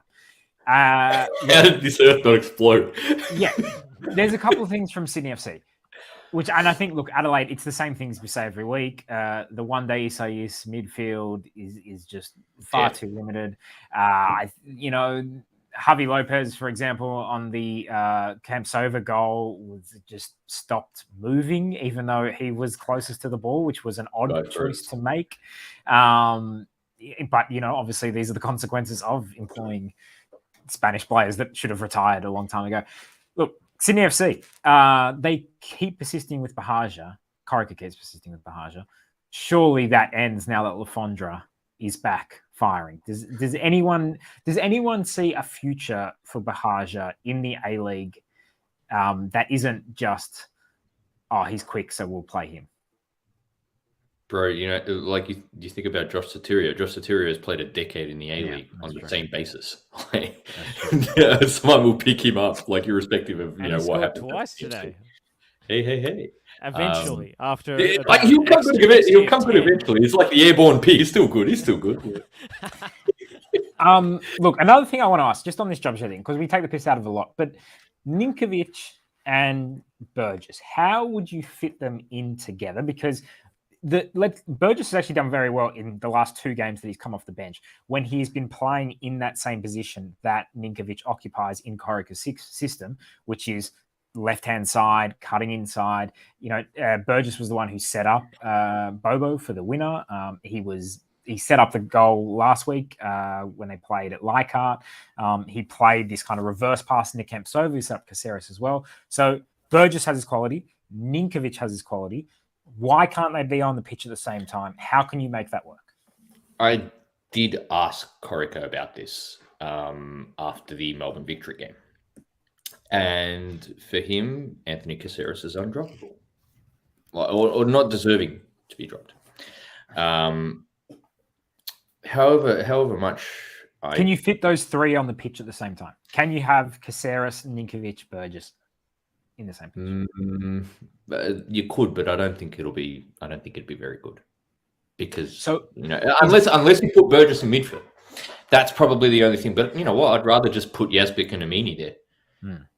If I had to choose 2 out of the 3 between Caceres, Ninkovic, Burgess, it's Ninkovic and Burgess, and then you can put Yazbek and Amini. Yazbek didn't play on against Adelaide. It was not from what I saw, Amini. but you know what? I got to watch him live over the victory game. Man, I was impressed. Like I get it why Yazbek is he's very composed, and I see why he moves a lot as well. Man, he's always offering. He's just a shuttler. He goes backwards and forwards, but he's always offering to the defense, which impresses me because a lot of the players who are like him in midfield and have that kind of lung busting energy are not players who actually want the ball. No. And he actually does want it. So he grows into games into a team that's hard to break into. Yeah, and so he didn't play this week, so it's irrelevant. Yeah, he didn't play this week, but it would be interesting when he comes back, and now you have Amini fit. I don't think Rattray is a guarantee to keep his spot. No, I don't think so either. Talking about players not guaranteed to keep their spot. Well, this guy didn't even play at all on the weekend. It's an interesting goalkeeping situation there because Thomas Stewart-Bell saved. That was a pretty good save for the penalty at the end. Yeah, great. That penalty. It's a huge save. But I'm sorry. It is. It's as big as we've ever seen. That should be every time there's a massive penalty save. I love apologizing straight after. Anyway, sorry. No. I'm sorry, Nick. I'm sorry, but it was a huge save. Sorry to interrupt you. No, I know it was a huge save. I get it. Anytime you can bring that reference in, I understand. I'm just in terms of going forward with Redmayne, Hewitt, Bell. I'm very interested to see how this all plays out because Redmayne is technically the number 3 for the Socceroos, and Thomas Hewitt-Bell is playing pretty well. That's almost an undroppable performance if you're making a save like that. So I'm just wondering, where does this go from here? Because Hewitt-Bell has been a perennial backup for quite a while now. When does the bird fly the nest? When is it time for him to maybe look somewhere else? Because there are teams that could do with a new goalkeeper. And I'm just wondering just maybe end of this season, whether he's one of the guys that maybe a club might look at, to maybe take a bit of a punt on and might get a bit of a prolonged run as the number one goalkeeper. Hey, he was their starting goalkeeper in finals last season. Remember, Redmayne wasn't even there for the last, I think, was it the semi and the grand finals. So he has played in some big games. So I just wonder, it's now getting to that point in his career where I think he's about 23 or 24, where you want to move on from being a backup. Like, you want to start pushing, if you're in that position, you have been for a while, to be going to become a starter. I know goalkeepers have long careers and everything like that, but it's getting to that stage. You want to be getting minutes. You don't want to be stuck waiting. It ultimately depends on the merry-go-round and which keepers are, let's say, off contract at the end of the season. If spitballing here, but if there was anywhere that one might want to go, it would be Adelaide. Because who's the backup after Delianov and Gauci? And Delianov's off contract. Yeah, it's interesting, but I think it would. Let's say there would be dominoes that would have to fall in order to go somewhere else. Point on this, just before we wrap up, both keepers are out of contract at the end of this season. So I reckon this is a watch this space. Yeah, very interesting. All right, I tell you what wasn't a watch this space. Wellington v MacArthur, because no one was watching that space. Look, this game, 3-1 to Wellington, a good result for them. Worrying signs for MacArthur now. And, they started the season quite well. They're at the top of the table. They're starting to drop down now, especially as the teams who play the fixtures start to catch up. Called it. Here's my point on MacArthur. I'm watching them this afternoon. I'm thinking, there's some good players here. De Silva's very good. De Villa's very good. And I feel like they're kind of playing beneath themselves. And just as an existential question, does it matter? Because this is the crazy thing, right? When I think of the Wanderers are playing bad, and I'd see Wanderers fans on Twitter complaining so much, and Wanderers fans, I know in my own personal life, they're so frustrated with the team. And, you see it in the lack of, in the supporters that's dropped off and da-da-da. With MacArthur, I don't know anyone. I live in Sydney. I don't know anyone who supports them. I don't see any people going on Twitter, Milicic out, what is this? We need to improve that. It's, sometimes I think of, we saw it with Victory last season. It was a concern for the entire league that they were bad. To me, it was a concern when MacArthur and Western United were actually good at one stage. And Teo was making the jokes that we were going to get a MacArthur-Western United grand final. And I was thinking, geez, that'd be awful. Jokes. So I guess my point is just a broader conversation. Does it, because this team has been so unsuccessful on the off the pitch, does it matter that now they're struggling on the pitch? Well, do you think, if you were a MacArthur fan, and we know it's a small number of people, but would you actually be really upset about the $20 ticket cap? Because if you support your club, wouldn't you support them gouging everyone who goes to their games? Yeah. I mean... By the way, we've got to say, this was a Wellington home game, even though it was in Campbelltown. But that's the thing. Would MacArthur fans have stayed away because they objected to the idea of the ticket being capped at $20? I hate to say this, but that's the identity of your club right now. You haven't set the narrative in any other direction, really. And we should point out, they also had an extra season to prepare than Western United. So Western United had to come to the competition quite quickly. MacArthur had longer. Yeah, okay, COVID and da-da-da. To be fair, the rationale was that Western United would have a stadium built by now. So, Well, MacArthur does. MacArthur should actually work. Like Western United, it makes sense they don't work. There's no geographical identity. They don't have a stadium. They are this nomad team that travels around. MacArthur has a place, an identity, and it's still... Wait, what's their identity outside of Sam Kristlovic?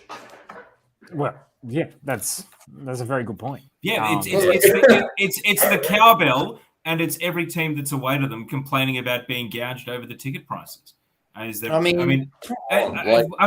I've been very fair on them, by the way, because I was enjoying the defensive resilience they were showing and some of the recruiting that they had done. But, I think it's because I was looking specifically on the field. I think once you drift off the field, it's all a fugazi. And you know what? I did watch the first half of the Fox Sports derby before Japan Saudi Arabia started. And Which game are you referring to, just for people who don't understand what the MacArthur West United last year. And and this is a point that we were talking about before. Like when you think about the Wanderers and their plight at the moment, it's very visceral in terms of emotion. It's the opposite with those two teams, to be honest, and with MacArthur specifically, because as we mentioned earlier in the season, this regression to the mean was going to come. It's like a tree falling in the forest, and no one's there to hear it. The real problem is the A-League has a history of bringing in teams that nobody asked for, that nobody wanted. The problem was that was Melbourne Heart, and now we keep doing it. We keep doing it. You know what? Can I quickly say something as well? MacArthur's crowds, and look, COVID aside, blah blah. MacArthur's crowds the whole time have been worse than the New Zealand Knights in the season that they got punted. Worse than North Queensland Fury in the season that they got punted, and worse than Gold Coast United in the season that they got punted, when old mate, fat dude Clive Palmer was shutting down the entire stadium or whatever and not letting people in. That was the dumbest thing I've ever seen. And this team is still getting worse crowds. Like, this is insane. D'Urbano. Just a small thing. I don't want to play devil's advocate. It's actually more of a question I put to all you guys, just in terms of playing the straight bat here. But I mean, they didn't play for over a month with obviously COVID, obviously ran havoc through everybody, but they were the team that took the longest to get back. Is the 2 games, can we excuse them for that? Or were the alarm bells already ringing prior to this situation in November, December? Because they were winning, but they weren't winning, in an impressive manner. They were defending very well. They were getting the points. As again, the Australian football diaspora loves everything that regards to just get the 3 points and get the chockies. So can we give them a cop-out for the next little bit and just see how they progress over the next couple of weeks when they start to get their bodies coming back from this COVID period? Because, I mean, this period for any team, when you come back off what is like a second preseason, a month to prepare again after you've just done all that preparation to start for the start of the season, can we give them just a little bit of rope? Just a little bit. That's all I'm asking. Not much. I think you have a three-game grace period. Yeah. Coming back from COVID. So after the Mariners game, we could start making some judgment, like proper, we could start, really sounding the alarm bells if the results of the performances don't get better. I think you know what, you can see it with MacArthur anyway, how they were going to fare this season. But I think with every team in the league, you can't really see or make a definitive assessment on where everyone is until the fixture evens out. Yeah, that's exactly right. Josh, do you have a quick point to make? Yeah, I think the real reason that MacArthur are struggling on the pitch now is because they're missing their Jamaican national team star, Adrian Mariappa. He came back today. Did he play today? I didn't see him. He played. Came off the bench. Yeah, off the bench. They have Uzkok and a positive. Ivanovic. Yeah. I've been quite disrespectful to MacArthur in this chat. And MacArthur fans, if you exist, please get in touch with me and abuse me, just so I know you are out there. But also, I want to say a nice positive thing. Jake Coleman was very good off the bench. I liked him receiving the ball in between the lines. I saw there was some positives there. There's I would like to see more of him. And De Silva, who I still think is wonderful and set up the goal. Let's bring back Joey. Joey made his way home. My goal was to finish this show before he came back. Here he is with his smug face. If you're listening via the podcast, just picture the most smug face you've ever seen. Joey, welcome back. How's your drive? It was fantastic. I was listening in. I do note that not only have you not finished the podcast, you have not even finished the A-League chat. 23 minutes that we have been going on. So yes, but no, I was listening to the pod as I drove home, connected to my car speakers, so I was able to hear Teo burning football Australia to the ground, and the Matildas to the ground. I was listening in as you all chat. I was listening in as Ante stole credit for my question to Steve Corica about the job share. You asked about Caceres, Ante. I did ask about Caceres. I asked about Caceres. And I asked about the job share. You inferred that you asked about the job share. Oh, sorry. My apologies. Oh, that's right, because I asked about yes. No one All right. cares about who asked. Anyway, doesn't matter. No one cares. No one cares. All right, let's This move on podcast to. is Petty FC. Of course we can. This podcast doesn't exist unless we are being petty. We thrive on negativity. We got to move on. Jets to Raw 1. The Raw was actually pretty good. But you know what, baby? The Jets are the best team in the comp. They're going to win this whole thing. Pena's such a baller. I love Pena. The way he set up Thurgate for the goal. Beautiful goal. Does anyone want to say anything except for the Jets are box office? The Jets are mad. We love the Jets. Jets are Jets. Can I just say the best thing that's coming up for me and the Melbourne diaspora here is that the Jets are coming to Victoria this weekend, and they're going to be here for a while. They're playing City on Tuesday, Newcastle. They come here, they play Melbourne Victory on Saturday, and they're playing City again the following week. I tell you what, this is a dream come true. Christmas coming in February. How great is this? Josh, talk about the Jets. The Jets, yeah. Well, I really enjoyed the performance of Bumal in this game. I think he's been a little bit flying under the radar a little bit with Mikkel Tadze and Pena starring so often, but he was fantastic in this game. And I also wanted to give a shout out to former Brisbane Roar centre-back Macaulay Gillespie, who for Plymouth Argyle opened the scoring against Chelsea last night. And I think they've missed him since he's left. Tom Aldred obviously is the one who's out and they miss. But, Macaulay Gillespie as a left-sided centre-half, I thought he was excellent throughout, regardless of how bad the coaching was under Robbie Fowler. And, making some headlines in England.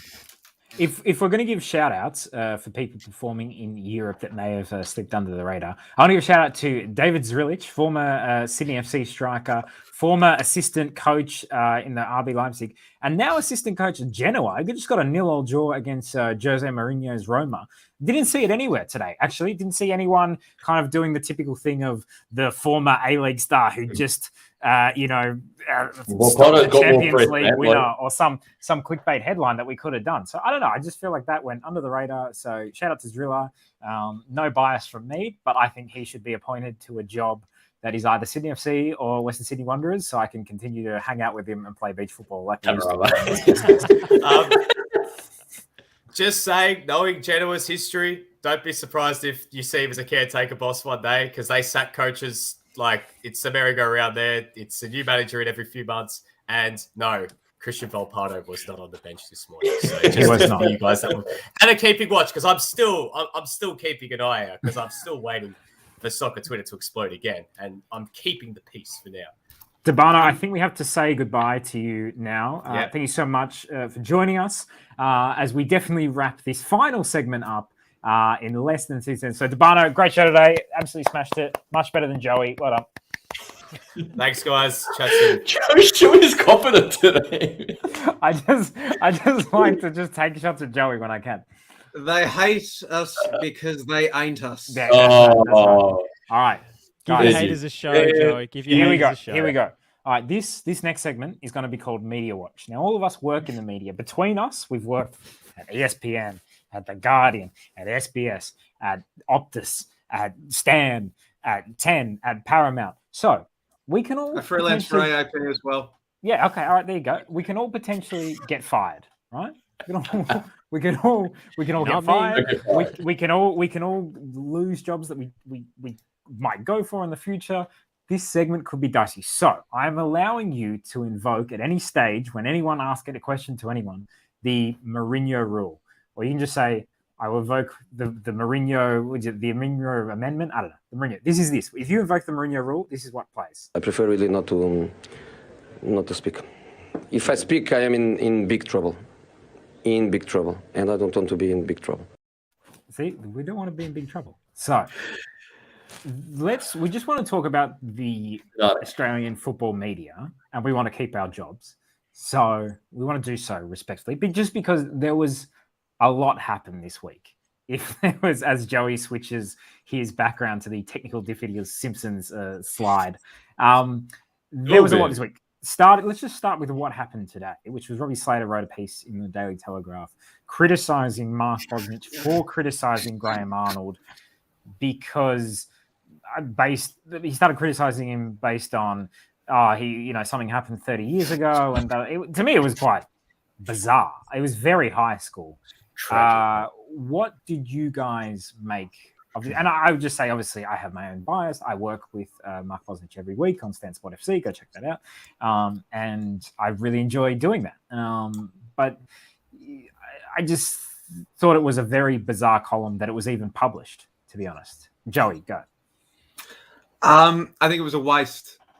I think it was a waste of very rare inches in a major publication devoted purely to football after a week that has the potential to be one of the most seismic in national teams' recent history.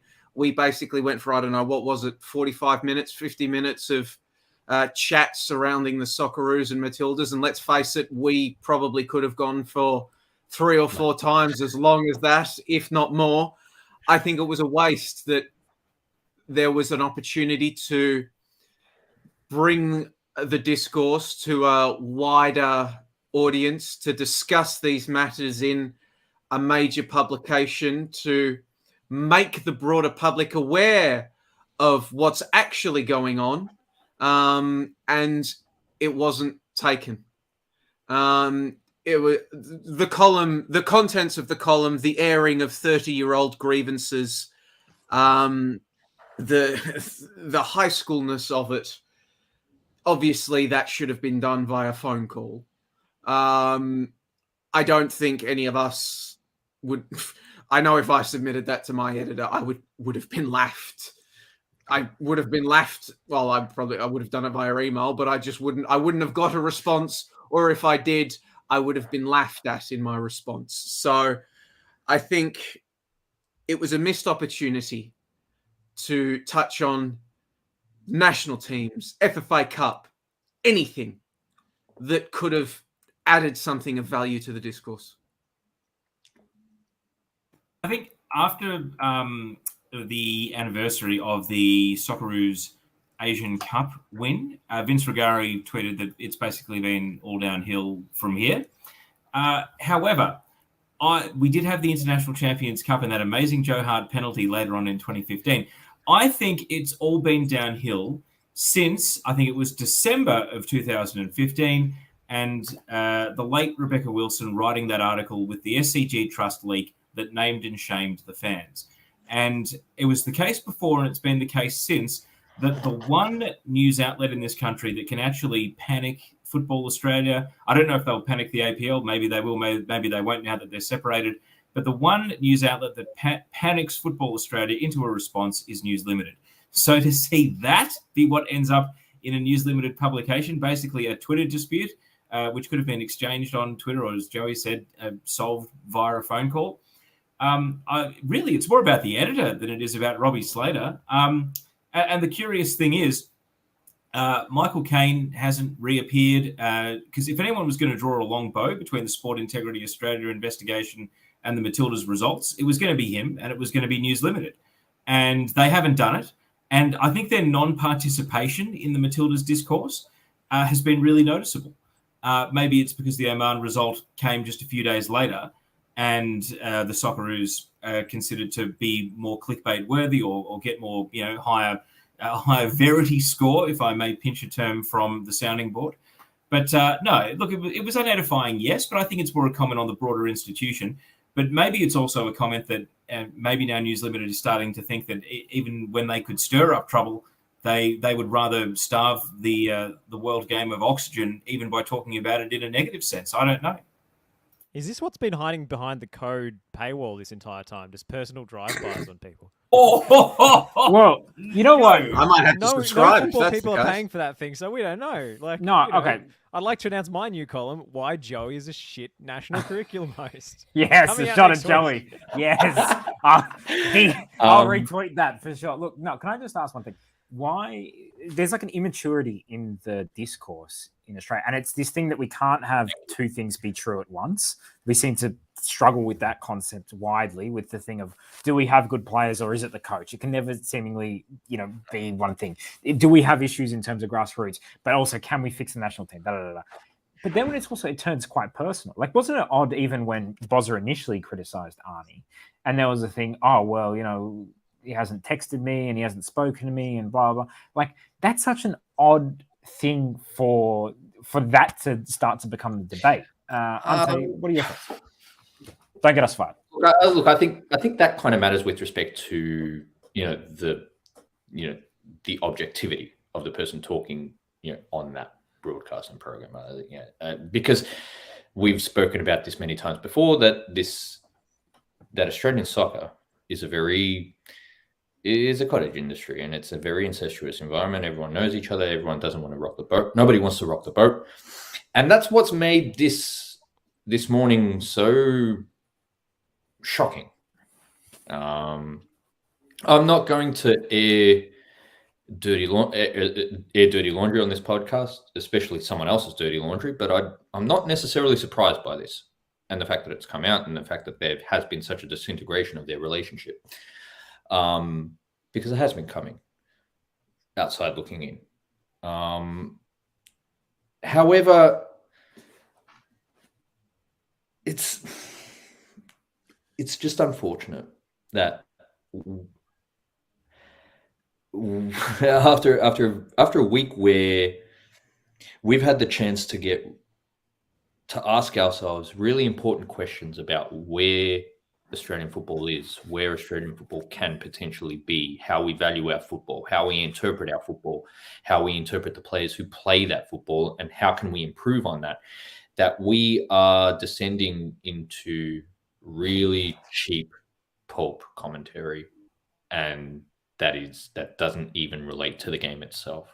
And I think as indicative as it is of this country's or this soccer community's appetite for drama, in relation to the fact that we actually don't know what we're talking about when it comes to football, I think this week, not just with respect to the Socceroos, but I think with respect to the Matildas, but I think it has exposed a great many people in this Australian footballing media. There are a lot of charlatans out there who frankly don't know what they're talking about and use peripheral, secondary, irrelevant topics to make it sound as though they do know what they're talking about. And the Australian footballing public deserves more than this. That's it. Do you guys think that the media landscape is changing quite a bit? This podcast is an example of it.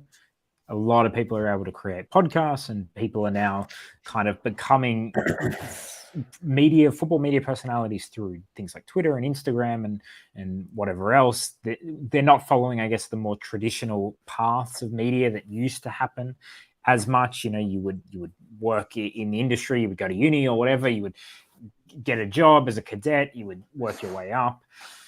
The media industry is changing in a big way, and Australian football is reflecting that.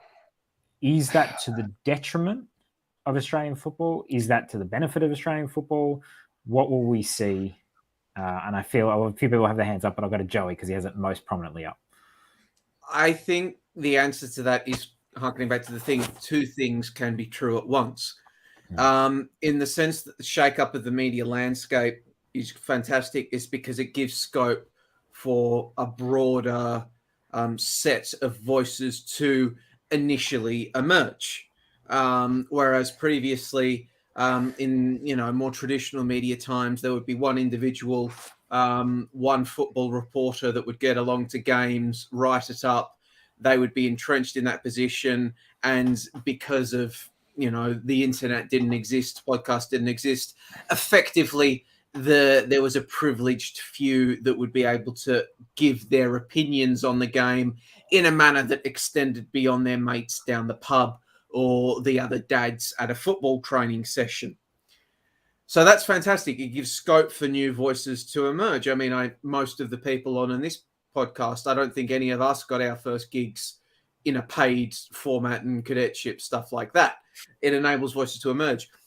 The problem then becomes, at some point, this talent that was emerging, the good talent that emerges, the ones with valuable contributions to make, they need to start getting paid for that. If you want those voices to remain, they require employment.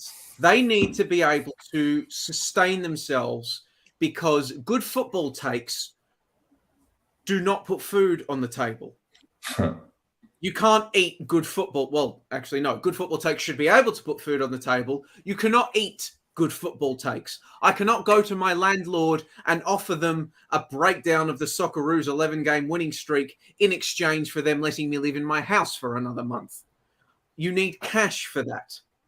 And one of the problems with the massive amount of voices trying to come in, the massive amount of blogs and online publications out there, is they are quite happy to just see those voices move on, because they know somebody else is quite willing to come in and work for free to get that exposure, to try to get one of the limited jobs. And I mean, and it is one of these shitty situations wherein these young people, and it is invariably young people, being exploited in these situations. And that's what it is. It is exploitation, having young people continuously work for free with no real hope of advancement. They don't have any, like, I worked for free for basically 3 or 4 years. You know, I just kept rocking up, and that was how I would have had to given it away eventually. And the fact that, and how many voices are we losing because they can't work for free? How many voices from minority communities are we losing for free simply because they cannot afford to go to games, to keep writing, when they have to support themselves and their families? How skewed are the voices that are, you know, being heard in Australian football? Because effectively, for a lot of populations, effectively the only way that we are getting their voices heard is if they are a former player. Some notable exceptions. Let me just interject here. But I think a lot of those people, us included, irrespective of varying degrees of validity of their opinions and their reads on certain situations, I think that, like, this podcast exists as it is because the bar is so low from a professional standpoint.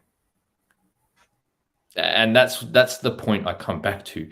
The Australian footballing public deserves more. Whether editors, producers are willing to do that is the question that kind of lingers in my head. Teo? But Ante, to go pick on that, that also comes back to, it's a vicious circle. Yeah. Editors and producers won't commission the stuff if the listener base isn't there. The listener base isn't there because the producers and editors aren't commissioning it. It's no. Teo, jump in. Let me just say it's a finite, infinite game kind of discussion, though, because, you know, that avalanche is if you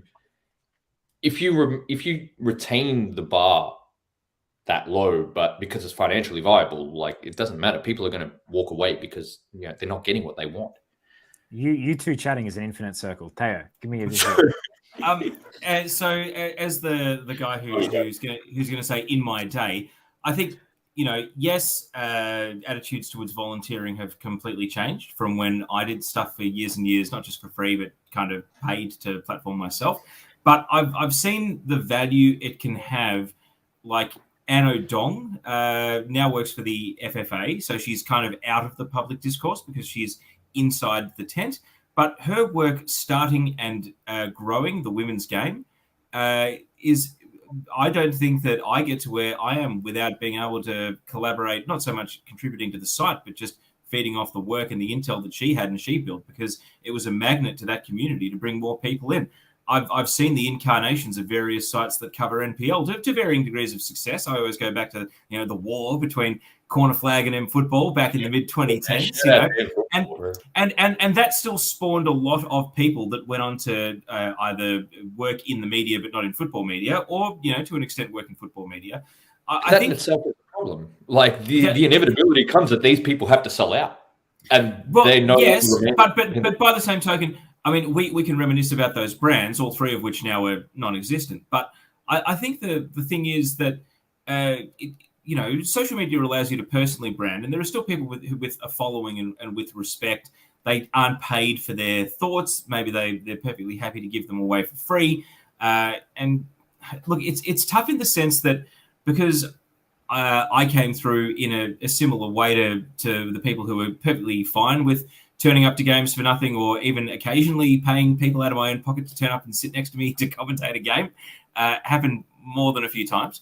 I think that yes, we can call out for our institutions to provide things from the top, but I also think there's an authenticity for people who've climbed up from underneath and have built their own thing.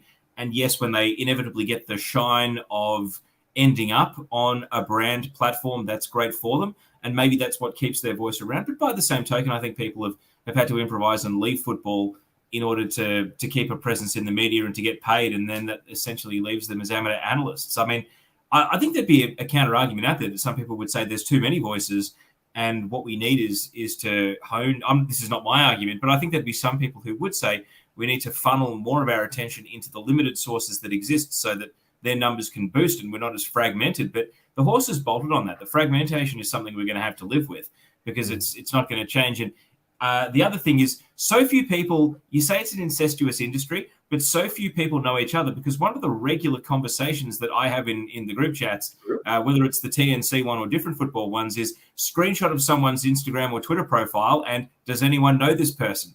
Because that still happens. That still happens on a regular basis because new people appear, and rather than aspire to join something, they always want to start their own thing, which is what we did here, to be fair. So, Josh, I got nothing to add other than I want to keep the good people in the game, the Pakuas of the world who are coming through. I just hope that people of her caliber get the opportunities that they need to stay in the sport and not have to give it up for financial reasons. So we can't give her we can't have her as a human victory cigar on this podcast, you see? That's young. Can I just say, I think there's a couple of things here, right? So just for the kind of overall, let's put a button on it. There was the Socceroos game happened, and people were very critical of the post-match analysis given by Luke Wilkshire and Mark Milligan, that it wasn't, I guess, analytical enough, that it wasn't, there was the comments like, we need to look at the positives and all that kind of thing. There is also the idea of the Matildas and can you criticize, does women's sports get enough critique and the right critique? There was that kind of chat. If I can interrupt, I thought Kane Corns was shameless on that. And as an ex-SEN employee, I thought them sending out an EDM with, Kane Corns' hot take to all their subscribers, of which I am one.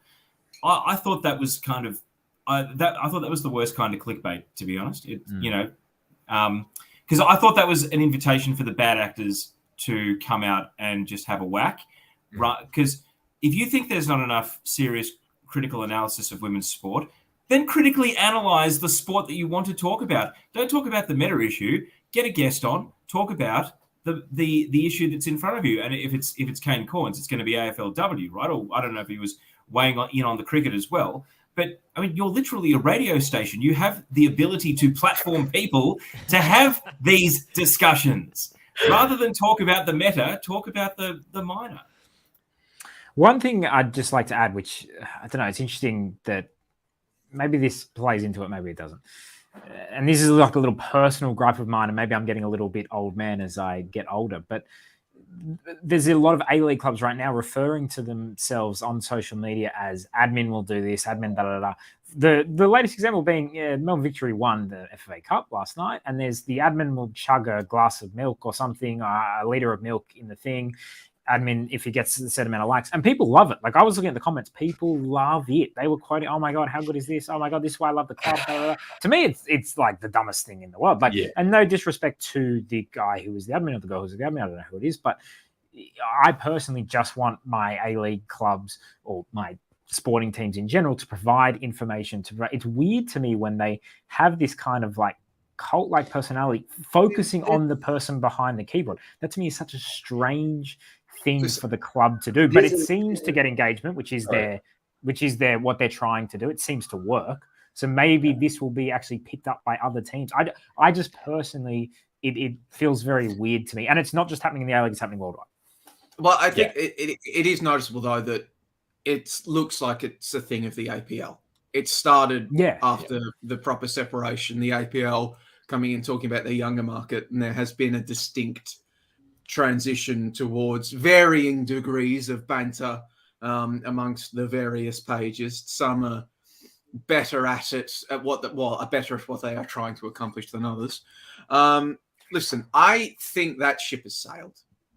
Yeah. It's social media. That is going to be the thing. The thing that gets me about that, fine, be admin, all that, but still tweet out what happened during the game. especially when we still have a broadcast partner that doesn't give me the ability to pause and rewind actual games unless I use my VPN to move to Vancouver and watch the YouTube stream. What's a VPN? Which is what I have to do when I am covering games. I want to go back and check something. I either have to wait and be at the mercy of the 10 football account or the A-League clubs clipping that particular moment. Sorry, Teo. Anyone listening at home, Teo I think he has to put his washing on the line or something. Yeah. I just wanted to tweet it out. I just want to just double confirm the minute that like Melbourne City were actually tweeting out the minutes of things that happened during their A-League women's game today. It was great. So I could go back and confirm in my. I think there's a distinction that has to be made. Like, let's say you look at those, like, let's say accounts that really started that kind of thing, like Roma, or Spartak Moscow is one of the more prominent ones, in terms of football Twitter. But a lot of the German ones, but the admin never openly tried to put themselves over the club. We are 1 hour and 50 minutes in, and like it's our first wrestling reference of the night. The admin never tried to put themselves over. And that was the kind of thing about last night. Like, Melbourne Victory just won a cup. Like, you just won a trophy, silverware. This is a great moment for the club. Admin, just fucking... No. To me... In your lane, man. No, by the same token, isn't it kind of Victory's remit to not respect a competition that NPL teams play in? So why wouldn't you turn it into the Banter Cup? I just think it is weird that, like... And I was surprised when I looked at the tweet, like, oh my God, what a positive reaction this is getting. Because to me, I'm like thinking, so when Melbourne Victory fans look back at this moment, I think, how great was that? Jason Davidson scored, then Economidis scored. It was amazing. Oh, and you know what happened the next day? Admin drank milk out of the cup. Oh, what a moment. That was so great back in 2022. I just can't believe that thing. But maybe it is the new future. Maybe it's the new wave. I would just say I'm fine with it as long as it's winning games. As long as Nick, it's winning games. let me take you back one final point. Just one final thing. So Joey and Ante can interrupt you, but I can't, huh? That's good. All right, go, Tim. That's good. I'll take it. Let me take you back about 6-7 years when Instagram was first starting out, right? I remember we moved heaven and earth negotiating with FFA, because this is back in the day when only one of the 4 games per week in W League was broadcast. We moved heaven and earth and massaged everything to not to show it live, to record a game. And put a highlights package on YouTube. And this was a watershed moment because previously we weren't even allowed to do that. And this is me I was not at Victory at the time, but I was working with Victory, who were run by FFV. So we do this. Victory wins 5-1. We put out the highlights package, and the number of views is like less than 200. Victory's Instagram puts up a photo of the team waiting at the airport, and it got like 350 likes. And do you know how deflating that was? To think, hang on, maybe I am actually literally the only person that cares that only 25% of this league's content is broadcast. Maybe there isn't an appetite out there for it. Maybe people don't want to watch the games. Maybe they're happy just reading updates on Twitter and taking their word for it that Rachel Quigley scored a hat-trick. They don't want to see footage of the goals. Because without us winning that little battle, no one would have seen those goals. They wouldn't exist. I mean, they're on YouTube now, but otherwise all you'd be relying on is anecdotes from the people who were there or played in the game to hear how they were scored, or still images of Getty. And it was so deflating to see the dopamine hit of the team sitting at the airport is more popular than the game they're going to go and play. And I think that really, ever since then, nothing has surprised me about what will work on social media and what won't, because unfortunately, what happens whistle to whistle in the 90, it can only move so far. Just on this, and look, I just want to say, like, as well, there's been some tweets that Victory have done that I've thought are funny and probably have liked them, and like, so they're definitely doing some good work, kind of in that space. I just thought that, the Mariners last night, what I thought was really cool was that they all had their junior club on their shirt. I love that touch. I thought that was a great touch. And I think that should happen more. I think actually what's really cool in the NBA is when the players come in and they say, from the University of North Carolina, and you find out as Ante recovers from COVID potentially. Don't worry, it's not contagious over a Zoom. I think that there's something wonderful in telling those stories of where all these players come from. They're in a cup final tonight, but they come from all across the country and, in fact, all across the world in the case. And I would just like maybe the clubs, the A-League itself, to tell those stories. Where have these people come from that they're here today? I always think that's a kind of more interesting thing personally than I will chug milk. No, but you can tell Nick Stoll doesn't open the media releases. Yeah, the Socceroos have been doing that for a while. Unfortunately, Nick, those are what's called the tweets that get 1 like and no retweets. Milk and milk gets 1,000. The thing with that, Teo, is I just disagree with that, because I remember I worked at Optus during the Euros and the Copa America, and one thing that we noticed that would get the most engagement is the storytelling aspect. I wrote some big long one about Mancini and Gianluca Vialli and their friendship and how it had developed over 20 years and how it culminated with them together on the sideline winning the championship against England. Sorry, Joey.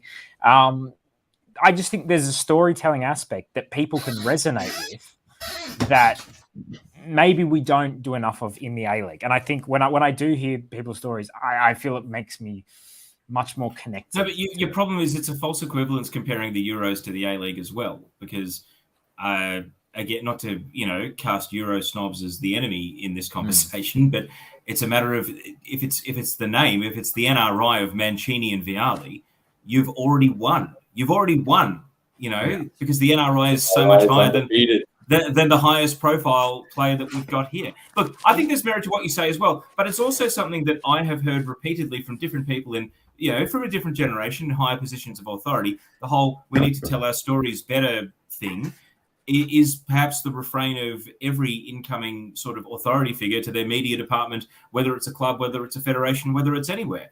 I think we do tell our stories well. I just think that maybe the way it is platformed and packaged is the issue. I don't know.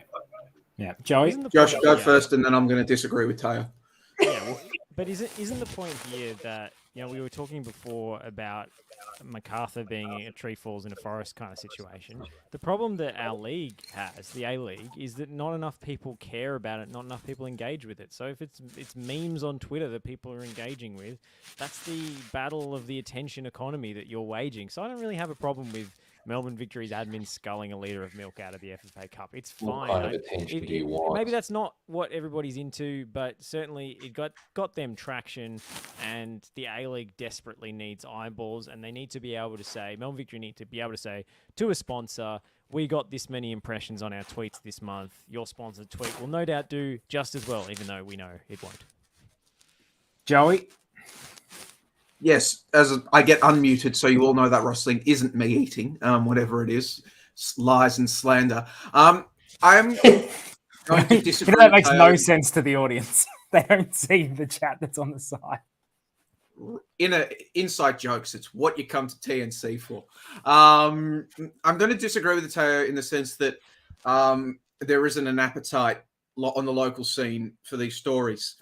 And I'm going to open myself up to ridicule for this because he's obviously Joey, that's not what I said. I said that we do it well. It needs to be packaged and platformed better. No. But my point was that using people with high NRI to say why can't people with low NRI get the same results, that it's a false equivalence. That was my argument. Not that they're unpopular. It's just that it's a false equivalence. Name I'll recognition. use someone with index low for anyone NRI then. who doesn't know. Before, and he's obviously my boy, Stefan Kolakowski. And I remember writing the FDBL piece when we're talking about, working for barely anything. I was getting paid $200 for about, I don't know, dozens and dozens of stories a month. Kolakowski, I wrote that story about how he grew up a Melbourne City / Melbourne Heart fan. He was the first Melbourne Heart game ever. At that point, I think he played 2 senior games. It went gangbusters. People loved it. I think there is an audience for that sort of type of thing in the A-League. What I think is the challenge for the A-League is that story works because it was talking about Kolakowski growing up a Heart fan. It was the A-League promoting his journey as a child as a Heart fan. We can talk about Jamie McLaren's upbringing as a Green Gully fan, but the A-League promoting that isn't authentic. The A-League doesn't give a toss about Green Gully. That's inauthentic. There's that layer of inauthenticity there. It's good for Collar because he's a Heart fan. There's the Heart thing. It would be a heartwarming story, if Jamie McLaren was playing for Green Gully in the A-League. That is a bit of the challenge, I think. There is this disconnect in the system in Australian football between the tiers. The door has been slammed shut at the top. That is always going to make it more difficult to talk about players' upbringing because there is that inherent conflict there. We know that the system doesn't get on with each other, which is why we are maybe seeing a bit more of these stories come in now, but that's because they are writing about Joel King, Sydney FC fan as a kid, Stefan Kolakowski, Melbourne Heart fan as a kid, the dozens of Central Coast fans that their academy is now pumping out. That's the type of conflict I see in those sort of stories. That's even especially on this weekend. Sorry, that's why the grain of salt has to be taken with the talk about the FFA Cup and its acts of reconciliation within Australian football, because you do have this inherent conflict in Australian football, and it at least as the status quo remains, it will be irreconcilable. And so to talk about FFA Cup in the same way that people talk about youth football and minutes here, it's merely lip service. And there you go. Yeah, I think to defend the cup, I think the cup has given us a foundation. It's opened the door for conversations. I don't think we'd be anywhere close to the second division without the cup. If it wasn't for the cup, I understand that, but there's some things that I find. Look, I have a different kind of baggage there. So let's just say I look at it with a more cynical lens. So I want to give credit to Melbourne Victory though, because we've questioned maybe some of their social media decisions. But the Amy Jackson tweet about how she signed a poster for Alana Murphy when she was 8 years old at a game, and now Alana Murphy is her teammate at Melbourne Victory. We saw exactly the same thing with Maya Markovski. The photo of her with Lisa Devanna last season, and then she comes on to debut in the same team as Devanna in the same season. These stories are out there and these exist. Maybe it's telling that they're being driven by the players themselves and the club didn't already know. I'll let that through to the keeper. But I mean, I think it's just worth bringing that up to say bravo to Amy Jackson and well done on sort of keeping that side of things going, because that was the feel-good moment of the weekend. So, all right. Well, I think this podcast has been the feel-good moment of the weekend, even if we have to watch Joey eat while he discusses the Australian football media industry. Guys, Josh had a good point off. Let Josh do his point, Mr. Host. Well, I wanted to say, when we're talking about meme culture and club admins and so forth, I think Central Coast are actually a good example of that, of something that actually connects with sort of the identity of the club and isn't just, putting themselves over or whatever, or just, trying to dance for attention, essentially. And that's, well, actually, maybe that's a bad turn of phrase, because one of my favorite things that the Mariners have been doing, every time they win, they put out one of those won't back down meme videos. And I was so sad. The Mariners media guys were in the box for the FFA Cup Final. They travelled interstate because it was a big game. And I was so sad for them because they pulled up the video that they would have posted if the Mariners had won the FFA Cup. And, it got left on the cutting room floor. But You know, it was sensational. Is And that that's the modern day good equivalent humour. of the T-shirts, the winning championships, or the parade bus? They can't send the "Won't Back Down" video to an underdeveloped country. The thing is, this guy who makes them, by the way, he makes a new one every single week, and every week that they don't win, those old ones are consigned to the bin. I think he thinks it's bad luck or something to reuse one. Oh, man. So, props to him. Working Let's hard. start a campaign. Mariners, release the video. Just you lost, but let us see it anyway. Release the Schneider cut of the of the Won't Back Downs from lost weeks. Everybody at the Mariners Twitter account with that. Release the video. Release the video. All right. We're about to We won't back down on this one. we're about to see how many people actually listen to the 2 hour. There ain't no easy No, way out of actually, this one, CCM Nick, Twitter. on the basis of my rant after the 1 hour 45-minute mark about Avondale last week, I think that number is squadoosh. It is. It's absolutely no one. All right. Joey Lynch, Ante Jukic, Teo Pellizzeri, Joshua Parish, Nick D'Urbano, Pakua Frimpong, 7 people on this podcast. Thanks to anyone who listened. Thanks to everyone who commented. I don't know, go rate it 5 stars or, not. It's all good. Tell your friends, read people's work or, just click on it. Even if you're not going to read it, do what I do, save it to your bookmarks and then forget about it. And then 3 days later, return to it. And be like, it was actually pretty good. Probably should have read it on the day. Thank you so much for joining us. We hope you join us next week. We'll probably talk about the same things, just in different order. Have a great week. We'll see you next